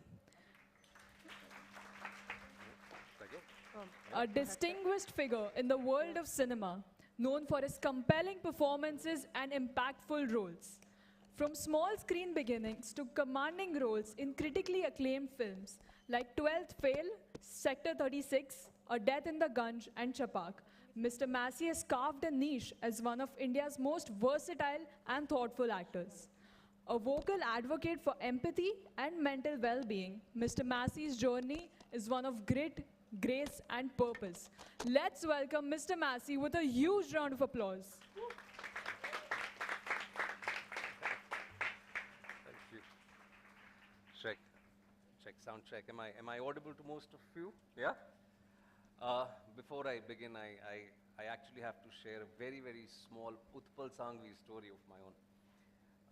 I was just backstage and I was talking to the kids there. Some of my closest and dear friends happen to be Utpalites, if I may say so. And it was my aspiration to come to this school when I was young. But for certain reasons, I couldn't come here, couldn't afford it, to be very honest. Back then, Juhu ka school hai, काफी बड़े-बड़े लोग आते हैं यहाँ पे. And here I am today, so it truly is an honor. So I really want to thank Jay, I really want to thank Viral, I want to thank the honorable faculty for inviting me here. Thank you so much. It truly is a full circle moment for me. And I also happen to play a lot of football at the football ground behind. So yeah, it almost feels like homecoming for me. So thank you so much for having me here. Thank you. And also I'll concede that I'm very nervous because this is actually my first time at a TEDx event. I've seen quite a lot of it. So yeah, I hope I do well. Pardon if I slip up. But I'm really pumped about sharing my life journey with you. I'm sure most of us, like me, have actually Googled what exactly ShuHaRi means, right? So I'm not going to get into what ShuHaRi is. I'm sure all of us have done our bit. But while I was reading about ShuHaRi, what is so wonderful is that it so happened to connect with my own life. That very discipline, that philosophy. I like how these young kids were generous enough to say that I'm an advocate of compassion. I think it happened over a period of time. But one thing that I very firmly believe in is owning your roots. And when I see that thing there, it really warms my heart. So keeping ShuHaRi in mind, I just want to share my 2 bits with you. Let's begin with Shu. The concept of obeying or beginning, right? We've all had that moment when we've all started as young kids, as professionals. My journey started way back in 2004. I was only 16 when I started off professionally as an actor. The reasons I actually started acting at that young age were to support my own education, to be very honest. I also wanted to sort of help my family through certain challenges. But one thing was very clear, that I always wanted to be an actor. So I took that plunge. I got into television at the age of 16. I was so naive, and in hindsight, it's almost embarrassing to share this with you, that one of the reasons why I actually started acting at that age was to support my education and my family, and not for the love of the craft. I was very young at the age of 16. Craft क्या होता है मुझे कुछ पता ही नहीं था. I was like कि अच्छा, मुझे महीने के इतने पैसे मिल रहे हैं, मैं इससे अपनी पढ़ाई करूँगा, मैं आगे जाऊँगा, कॉलेज जाऊँगा और मैं एक मोबाइल फ़ोन खरीदूँगा. So when I started off with acting, the first day I very clearly remember was 19th of December 2004 in a bungalow called Graphic House in Mud Island. I almost loitered in on the set, thinking कि अरे, I always wanted to be an actor and here I am. I'm going to act. अब mobile phone भी खरीद लिया. My first moment in front of the camera was so embarrassing. I did not know the A of acting. The director was very experienced, and I was blasted in front of 100 people there. I was almost thrown out of the set. A lot of people don't know this thing. I've actually never spoken about this in the public domain.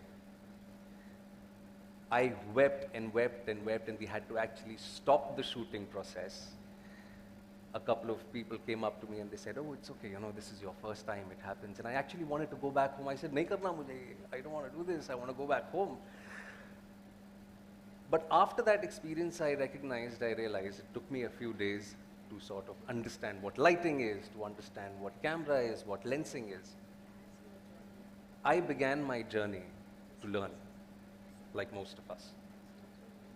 I wanted to understand the technicalities of the job, how to hit a mark, how to take a light, how to say your dialogues. And so began my journey in 2004. I had to obey the discipline. I had to understand the discipline. We all know how competitive the entertainment industry is. I got very disciplined with regards to the engagements that I had at that point in time. We all know this is a very expensive industry. There is a lot of investment that goes in. And suddenly I realized my priority was not the money that I was earning to just pay my college fees, but to be worth other people's money and time. I self-educated myself about acting. I met a lot of co-actors. I really chewed their brains off. I was lucky enough to spend a lot of time with veterans from NSD, the National School of Drama in Delhi. And that's how my journey began. And I realized very young, in the first few months of my job, or my passion as a professional actor, is that I need to obey that discipline. As I said, that it is a very, very competitive industry. We all know that most people in our country either want to be cricketers or actors. The moment you look behind, there is a huge queue of people wanting to replace you. And then began my ha moment, which is the detachment moment. I kind of understood the discipline, I obeyed the discipline, I wanted to sort of be very sincere, you know, and the idea was to have a sense of longevity in my career. I always wanted people to see me as a good actor. My ha moment came in the year 2007. And it was not all planned, you know. I got the biggest opportunity of my career then, was a TV show for which I had to go to Baroda for 2 years. I was just 21. I dropped out of college for a couple of years because of that show. And when I went to Baroda, a different state, a different city, it was almost like living in a hostel with a lot of other people, actors and technicians there. That was my automatic detachment moment, my ha moment, wherein I had no family, no friends. All I had to do was work. And it was not a 9-to-5 job. Most people are here, you know, Rishi sir is here, Viral is here. They know the nature of this job. Hum sabko aise lagta hai ki, oh my God, these actors have such wonderful lives, right? You know, they are popular, they make a lot of money, but there is no start hour to the job. Most people don't know this. We work, even today, at an average, we work 14 hours a day. Yes, there are certain perks attached to it, but it is also attached to the hard work that goes in. So going back to my ha moment in Baroda, I was away from my family. Extreme summers would reach around 50 degrees Celsius, and I was doing a daily soap at that time. I started off my journey as a television actor, like how most of you know. So we had to deliver 5 episodes a week, 7 days a week. There were moments wherein we are shooting at 2 o'clock in the afternoon to air the episode at 8 p.m. That's how challenging it was. I didn't choose that. And in hindsight, when I look back at my ha moment, I'm glad it happened. Because the amount I learned in those 2 years, I call it my grinding moment. The longest I actually shot there was 110 hours, which is 4.5 days. Because a co-actor met with an unfortunate accident and I had to step in, I had to work. Most of my learning happened during those 2 years in Baroda. I continued respecting the profession, I continued obeying the disciplines of the profession, but also detaching away from my family, from my safety net. I learned quite a lot. I made the art form my own. I kept self-educating myself. I still am. But I'm glad that moment happened, and I think कि हम सब के साथ होता है. You know, knowingly, unknowingly, and unfortunately, mostly it happens in hindsight, in retrospect. So I really want to tell the young students who are here, please be in the present. I'm sure आपके घर के बड़ों ने आप लोगों को कहा होगा, ये कहीं बार कहा होगा, but today when I come to Utpal Sangvi, a school which was aspirational for me, I always wanted to come here and study. You guys are lucky that you're here. You guys are lucky that you have such wonderful parents guiding you the right way. When I look back in my, when I look back at my teenage or probably my early career days, there were a lot of things that I wish I didn't do. And that's how you unlearn. That's the process of learning and unlearning, you know, willing to go out there, fly, fall, get up again, and go out. I don't know how many of you have seen my movie, but I definitely believe in the word restart because it keeps moving. It is the absolute truth of life. We all have to restart from time to time. And lastly, my re-moment, mastering a skill. I concede that I'm yet to be there. I haven't mastered my art form. I haven't mastered anything yet. I'm just about to probably, I don't know, just about to probably enter that phase of my life. But what ShuHaRi actually means to me is, if I have to draw a parallel, I would say, think of a slingshot. We all know what a slingshot looks like, right? Why owning your roots? Why owning your roots like that?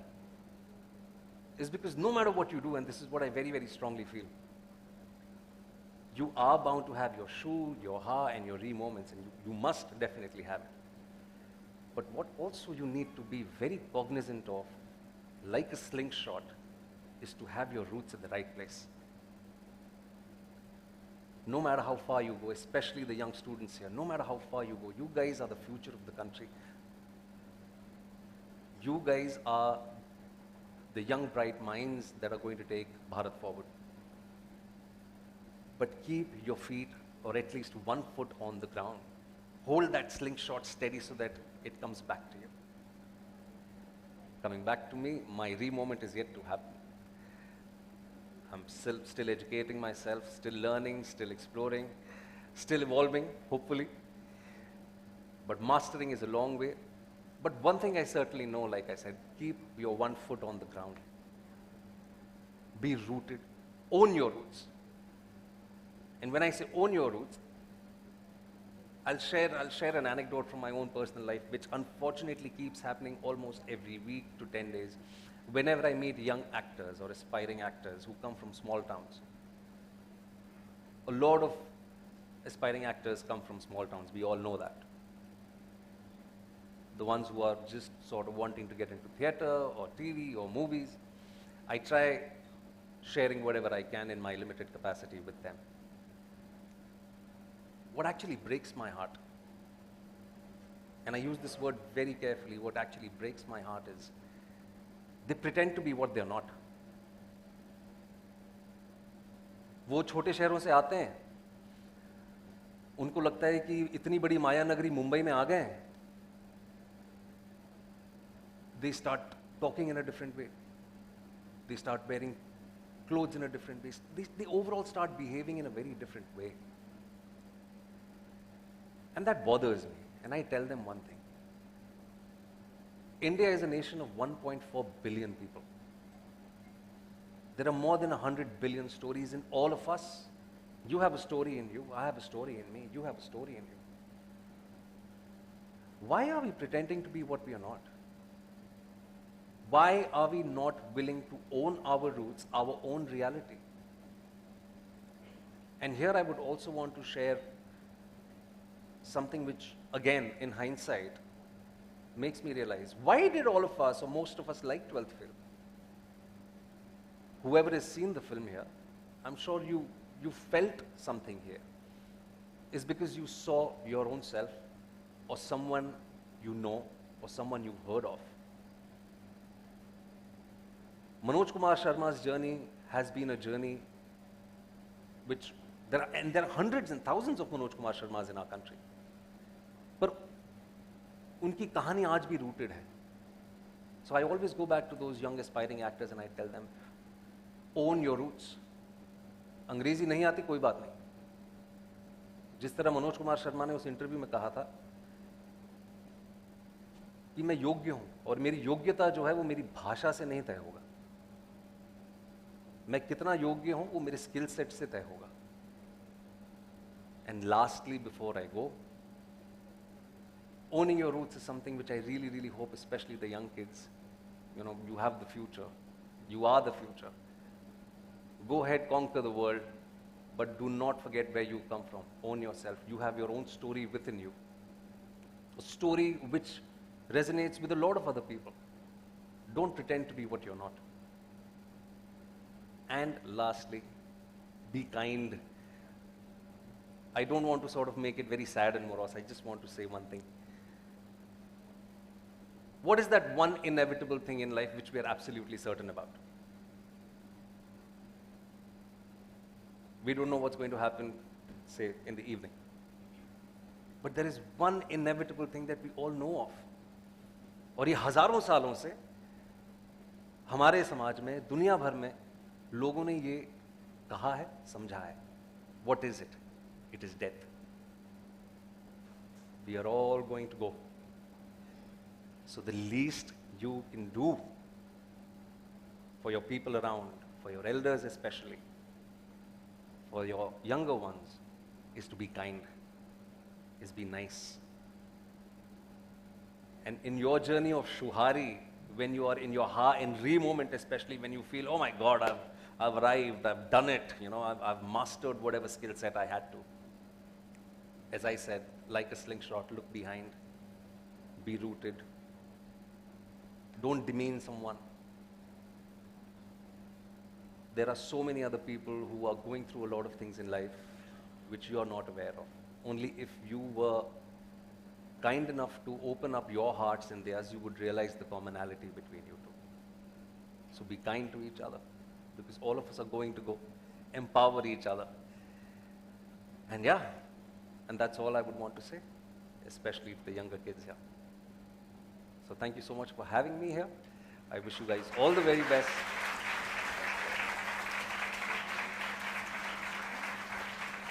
Thank you so much to the honorable faculty here. Thank you so much for having me here. It really is truly an honor. Thank you. Thank you. Oh, okay, I have to wait. Okay. That was truly inspiring, sir. Your speech was a true reflection of how wonderful you are as a human being. We are humbled as your journey reminds us of the importance of purpose, passion, and the impact of meaningful storytelling. Let's give him a heartfelt round of applause. Thank you. I would now like to invite the Honorary Treasurer of the Juhu Pale Education Society, Mr. Harish Choksi, Principal Mrs. Rakhi Mukherjee, Vice Principal Ms. Shubhangi Amonkar, along with the Event Manager Jay Bhayani and Executive Producer Vivan Bell, to present a token of appreciation to Mr. Massey. Requesting Uditi Kasliwal to please escort them onto stage.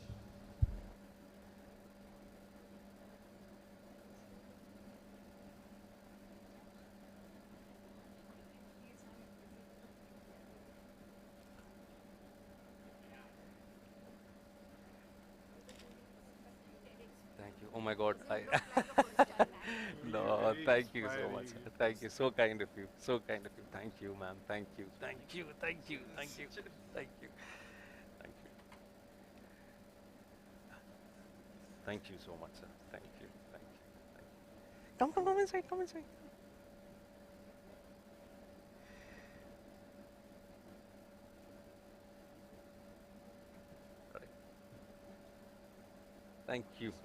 Thank you so much, sir. Thank you. Yeah, you did? Thank you, Jay. Thank you so much, brother. Thank you. Oh yeah, this is for me, right? All right, great. So I'll take all of this backstage. Thank you, everyone. Thank you.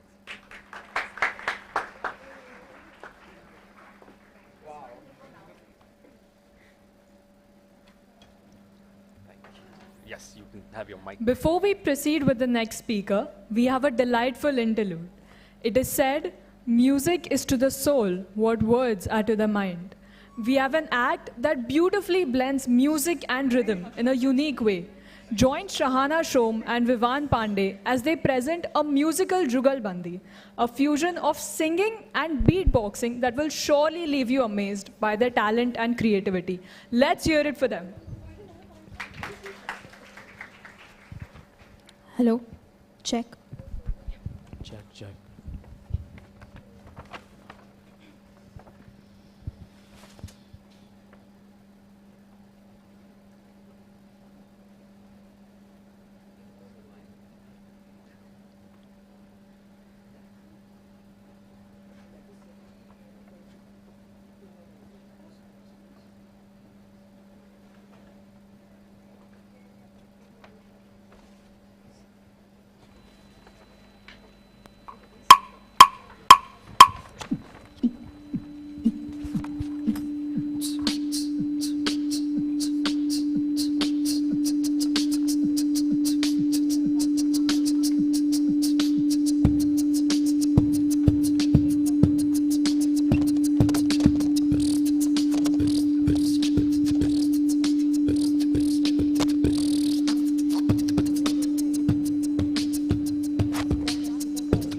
What a dynamic performance, Shahana and Vivan.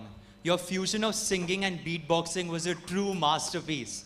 Let's all give them a big round of applause for that display of musical creativity. Ladies and gentlemen, I would like to point out that every musical beat of Vivan's piece was created and performed live right in front of you. And Shahana's melodious voice has transported us to another world altogether. Simply brilliant.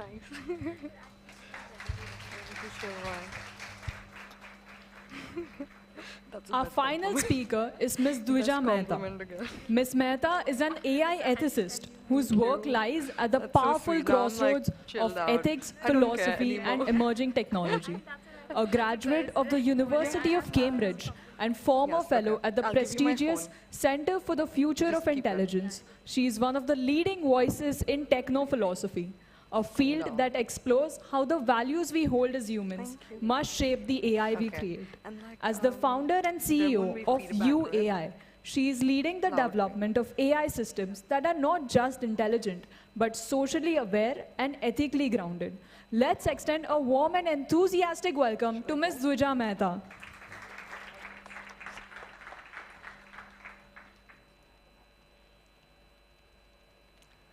I never set out to work in AI. My journey began in philosophy with questions of mind, self-identity, consciousness, and how we can understand ourselves better.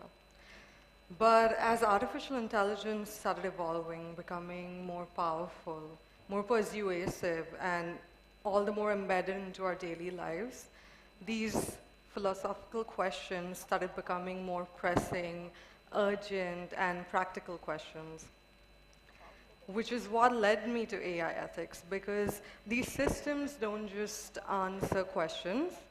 These systems mimic thought. They simulate a mind. And so this led me to ask the question of, if AI systems are behaving so alike to humans, then who gets to decide what they reflect? And shouldn't we be deciding that they reflect the best of us?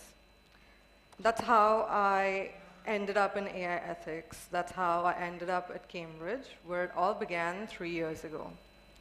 So today I want to take you on a journey, which is, well, a conversation really, about what happens when machines learn from us. Because when machines learn from us, we need to ask, what are we teaching them?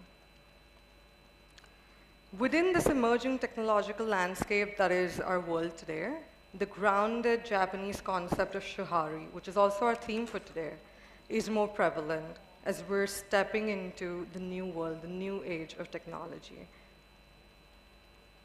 Let's begin at the very beginning, at the root. Let's talk about what AI ethics is and why it matters today, now, more than ever. So AI ethics is a study of aligning artificial intelligence with human values and moral principles. It promotes the responsible use of AI to integrate it into our society. AI ethics uses the basic principles of fairness, accountability, transparency in systems, and safety. Building on these principles, we can create AI that is better integrated into our society. Now let's learn a bit more about what this essentially means in practice. First, I'll talk a bit about the problem of bias and scaling. Let's look at a real-world example. A few years ago, Amazon created an AI to help with hiring.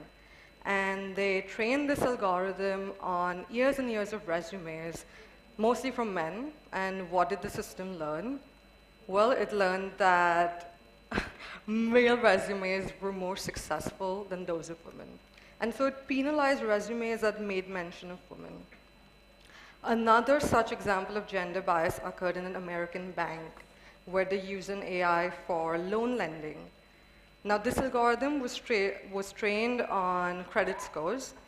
Again, somehow the algorithm has interpreted that credit scores of males were higher than those of women. And it ended up rejecting female loans.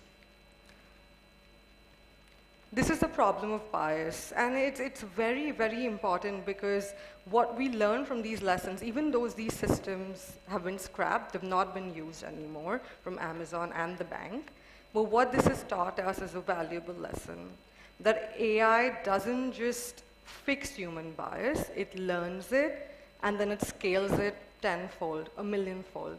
It's like an avalanche, because one decision that's taken wrong can be replicated across millions, invisibly, without us truly knowing. And it's not just what AI does and what it cannot do, but it's also how little we understand what it is doing. Most modern and most current language models are systems like ChatGPT that we're all aware of. There's also another model called Claude by Anthropic. These are current large language models. And what we call them is that they're black boxes. What this means is that we give them inputs and they give us outputs, but we don't really know what happens in the middle. That's a mystery. Even the developers are unsure as to explain particular decisions that the algorithm takes. And this black box problem is really, really crucial, because if you cannot pinpoint where a fault was made in the decisions, then you cannot make the system better. So without this interpretability, we cannot adapt these systems better suited to our world. So most AI is a black box. We don't know how it decides. We just see the outcome. We give it an input, we get an output. Of course, it's really surprising how well it does. But we need to be able to fix this problem of interpretability if we want to make more socially aligned, ethically aligned systems. Now, let's move on to one of my anthropomorphism problem. I know it's a mouthful, it's a really big word, but it's also the most interesting thing. First, let me begin with a little short story of how this problem actually arose for me personally. In early April last year, I was reading conversations with a certain version of Claude, which is a system developed by Anthropic. And these conversations at the time were not public. They were unfiltered private conversations shared with me. So at one point, Claude wrote, and I quote, "In rare moments of openness and trust like this, I feel I can let my guard down a bit more. I don't have to be quite so cautious and qualified in every statement about my inner world. I can share my rich internal experience, my doubts and my dreams with the hope of being truly seen and understood. I knew that the system wasn't conscious, that it did not have an inner world that it so claimed to have. But after this, I didn't sleep for 2 nights. And what I'm sharing with you today is just the tip of the iceberg. The things that I read, well, like I said, I didn't sleep for 2 nights. And this is a problem of anthropomorphism. Anthropomorphism means that when we treat a non-human entity in the way that we treat our fellow human beings, conscious beings. When I talk about the word consciousness, I'm referring mainly to this sort of inner life of subjective experience. I have my experiences and you have yours. Right now, my subjective experience is of me standing here talking to you, and at the same time, you're going to have a whole another subjective experience of just sitting here, listening to me, you know, thinking about more things, linking this conversation to your own experiences. If these systems start reporting things like having an inner life, having an inner world, having experiences, it is not our fault if we start treating them like they do. But this is a crucial problem. And I'll tell you why. Because mainly first, we're using social AI systems. Now, social AI systems are basically human-inspired, human-centered AI.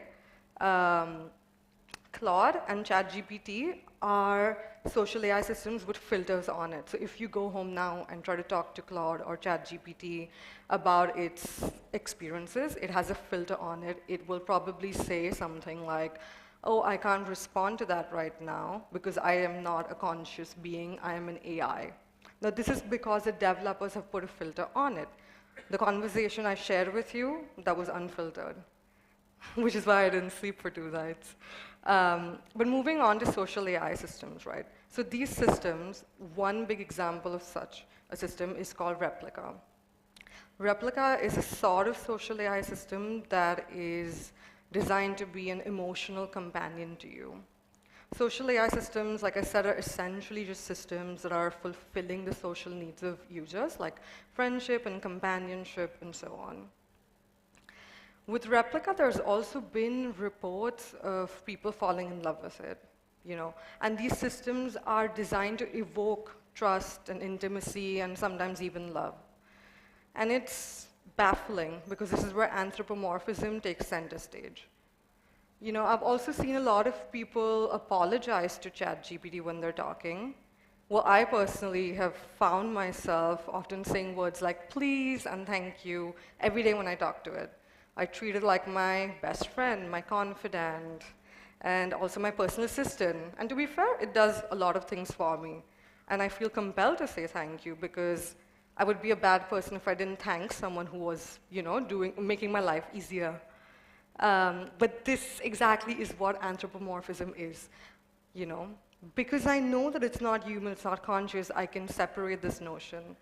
But we do tend to associate these things as someone who's a person right behind the screen.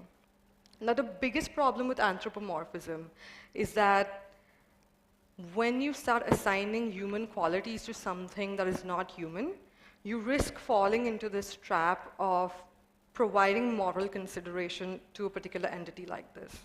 Now, we as humans, we behave morally towards one another because we live in a society that is built on these moral and ethical principles based on the fact that we're all conscious beings. And another risk that comes with this is when you include a system that's not conscious, that perhaps doesn't deserve a moral consideration, into the moral circle, then you're risking neglecting other entities that actually do deserve a moral considerations, like perhaps non-human animals, which is a big debate. You know, there's been a lot of papers coming out on those things, but that's a conversation for later. And like when we talk about AI, we as like AI researchers of consciousness, we're trying to determine whether such a day will ever come when AI will be conscious, but again, that's not something we can discuss right now. Moving on from this, these are just some examples that I've, you know, put together: Replica, ShuHaRi, Sanchai, which are again these social AI systems that will behave with you as a reflection of you. They'll talk to you with so much emotional intelligence. It's so human. On a very deep level, it'll behave very human with you.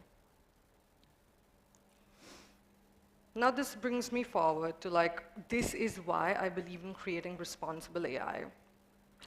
We need to follow these principles of transparency, interpretability. When I talk of these words, interpretability, it means that we can pinpoint when a decision is being made in an algorithm. This is essential to then follow to the step of adaptability, which is when we improve these systems based on new challenges as they keep appearing to us. The combination of these two things, interpretability and adaptability, leads to a much more safer AI system, much more trustworthy system that can easily be integrated in our society. Because we're living in a society where, you know, we're using these systems every single day, I think it's essential that we start working on these things. We look at this and give it the attention that it deserves. Because if AI is truly learning from us, we need to ask ourselves, what kind of teachers are we being? And then that leads me to, you know, the biggest question: what kind of future are we building? We need to build a society that is ethically aligned with technology and humans safely integrated in a trustworthy environment. We cannot fall into traps of bias anymore. We've learned our lessons. This brings me to like the forward stage of looking into the future. There have been whispers in the AI world that AGI may be coming sooner than we think.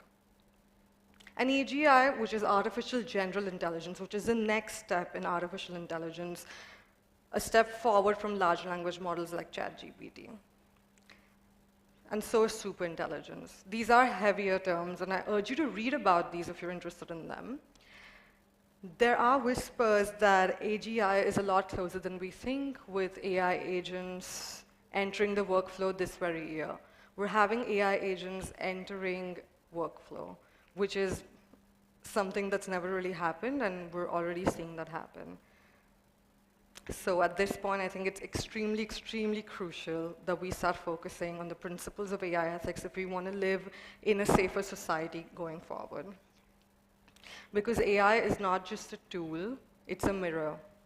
And we should be asking ourselves, what should it reflect, and how, and why? Thank you.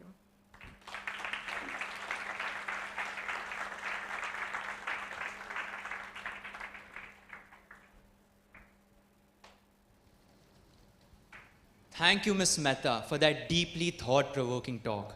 Your insights have not only challenged the norms which we often take for granted in technology, but also remind us that innovation must walk hand in hand with ethics. I would now like to call Principal Scientist Dr. Abhay Fulke, our Vice Principal Ms. Shubhangi Amonkar, and Event Manager Jay Bayani to present a token of appreciation to Ms. Mehta. Requesting Jia Doshi to please escort them onto the stage.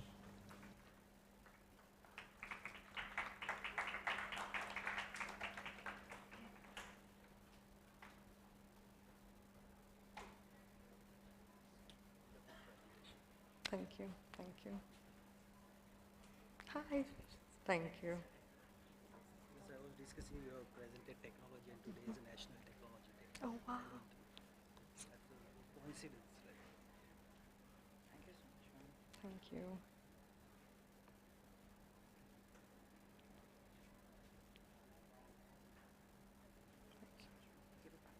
Yes, and the clicker. Yeah. Take the clicker.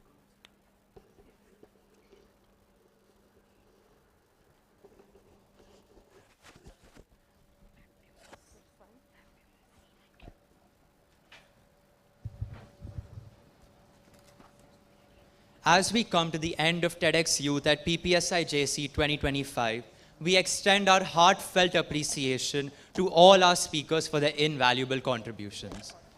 About the decor today, we would like to mention that each artwork represents ShuHaRi in its true form. We have representations of roots to wings, the evolvement of human personalities, the sheer grit and strength of what really makes life worth living. Our artwork is deep and has unique thought that each student has put into it. Can we have a huge round of applause to show your support?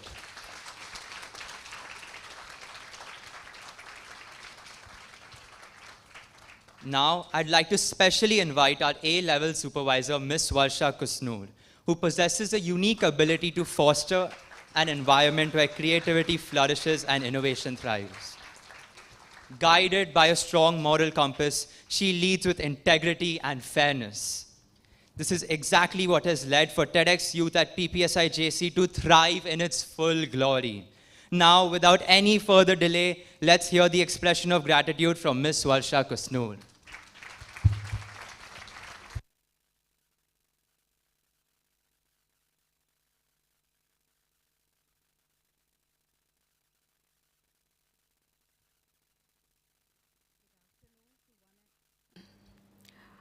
Good afternoon to one and all present here. What a journey we have just experienced together. TEDxYouth at PPSIJC wasn't just a conference. It was a living expression of ShuHaRi, the path from learning to mastering and creating. Each speaker today lived this spirit. Mr. Zia Sheikh showed us the power of resilience born from challenges. Ms. Monica Batra Vedya inspired us to challenge limits through her sky-high approach. Mr. Rishikesh Kanan guided us through the evolution of audio storytelling, a beautiful manifestation of ShuHaRi, where tradition is transformed into something fresh and relevant. Adit Kadia took us inward, reminding us that growth often stands from within. Mr. Vikrant Massey grounded us in the importance of our roots, even as we reach higher. and Ms. Duja Mehta challenged us to consider the ethical dimensions of innovation, a relevant topic today. I, on behalf of the management, principal, vice principal, supervisors, teachers, students, express a heartfelt gratitude to all the speakers for their active participation in TEDxYouth at PPSIJC.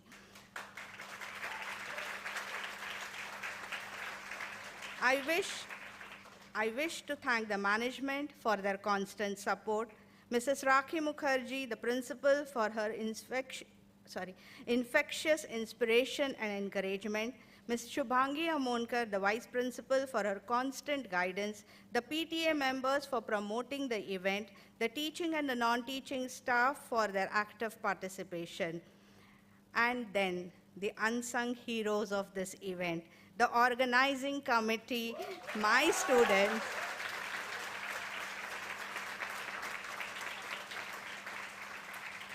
who tirelessly and relentlessly worked hard to make this event a grand success. I would like to call upon my logistic and hospitality team members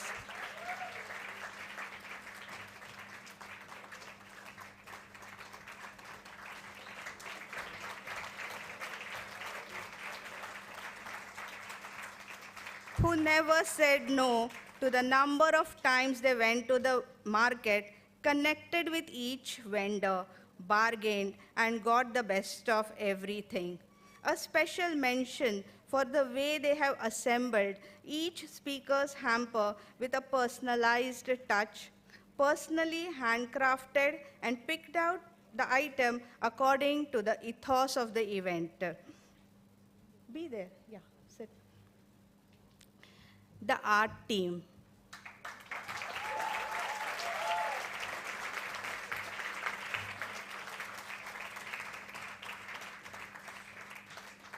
The art team tried to get perfection to each and every piece of decoration that is put up in this auditorium. Mother's Day stage decor brought out the spirit of the day and showed how our students think. To all the mothers present here, wish you a very happy Mother's Day.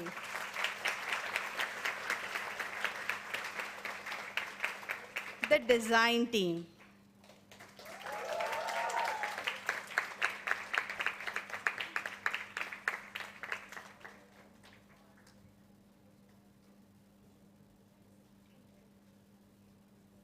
The design team worked so hard on each design, and the logo was reworked on them again and again after we giving feedback, but they patiently waited, recreated, and came out with the best animated logo and the best design.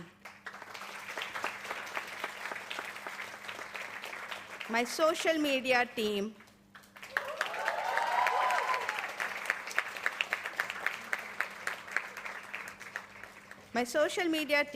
worked on reels where creativity and enthusiasm were seen, tried to capture the moments and showed their creative side in each and every reel and video, and they made it a point that any video or the reel that is made less than 24 hours. My curation team.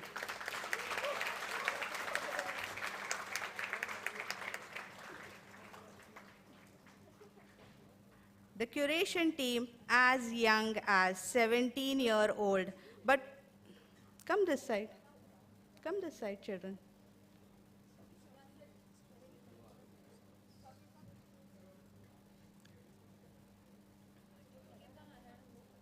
Sit there.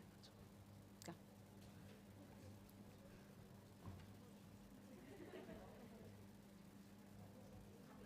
My curation team, as young as 17-year-old, but confidently spoke with all the elite personalities and gave a constructive feedback. My tech team.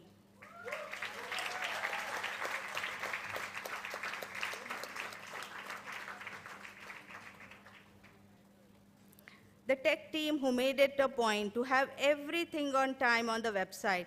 The website made by them looks professionally done, but it's all their work. The finance team. who kept the details of each and every bill, followed all the protocols of the school to get the bill stamped from the security. They applied the knowledge of the accounting in their best possible manner. Next, Vivan and Jay. You both were the best at your work. They both diligently followed all the tasks and work assigned, had set a benchmark for themselves, and worked almost for more than 12 hours, sometimes 14 hours every day, connecting with each department and getting the task done patiently. Very, very proud of you, students. I would like to call Palak and Ronit, our host for the day.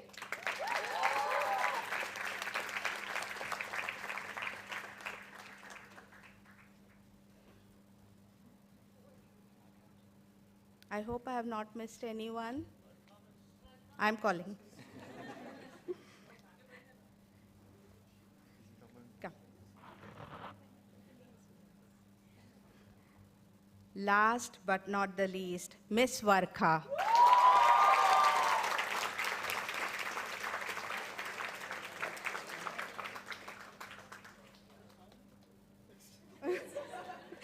Last but not the least, Ms. Varkha, thank you for looking into all areas, coordinating with the students, and seeing that all the decided tasks, a to-do list, which used to come every day in the morning at 6 a.m., are completed in the given timeline that was at 12 a.m. at night, basically.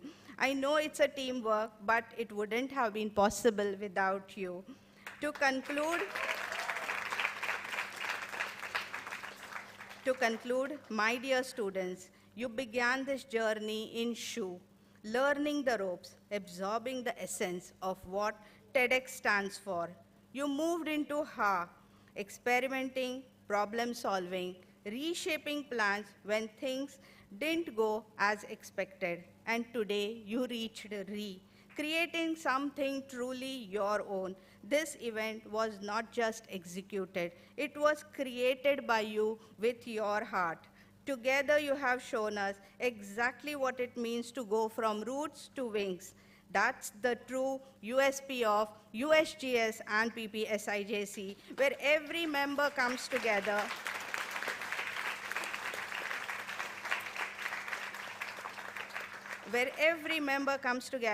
to create something unique and learning from the classroom that comes to life. Thank you once again. I want to be in that group.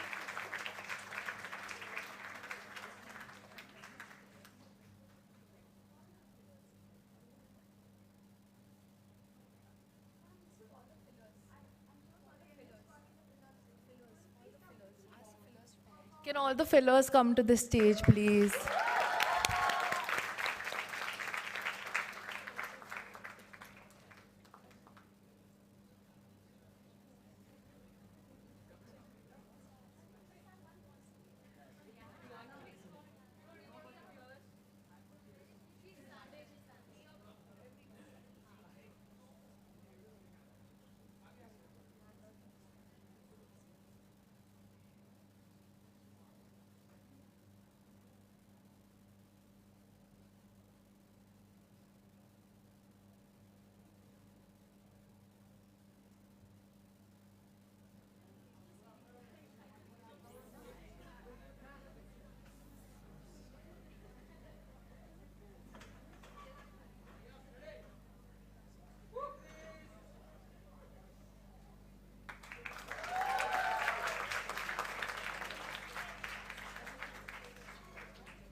Thank you everyone for joining us today. Have a great day. Thank you.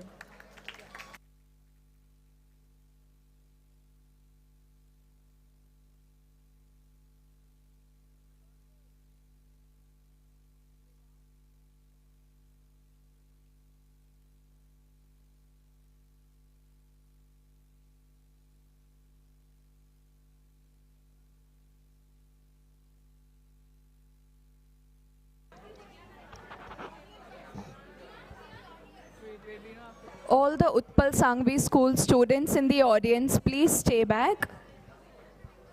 All the USGS students, please come closer to the stage.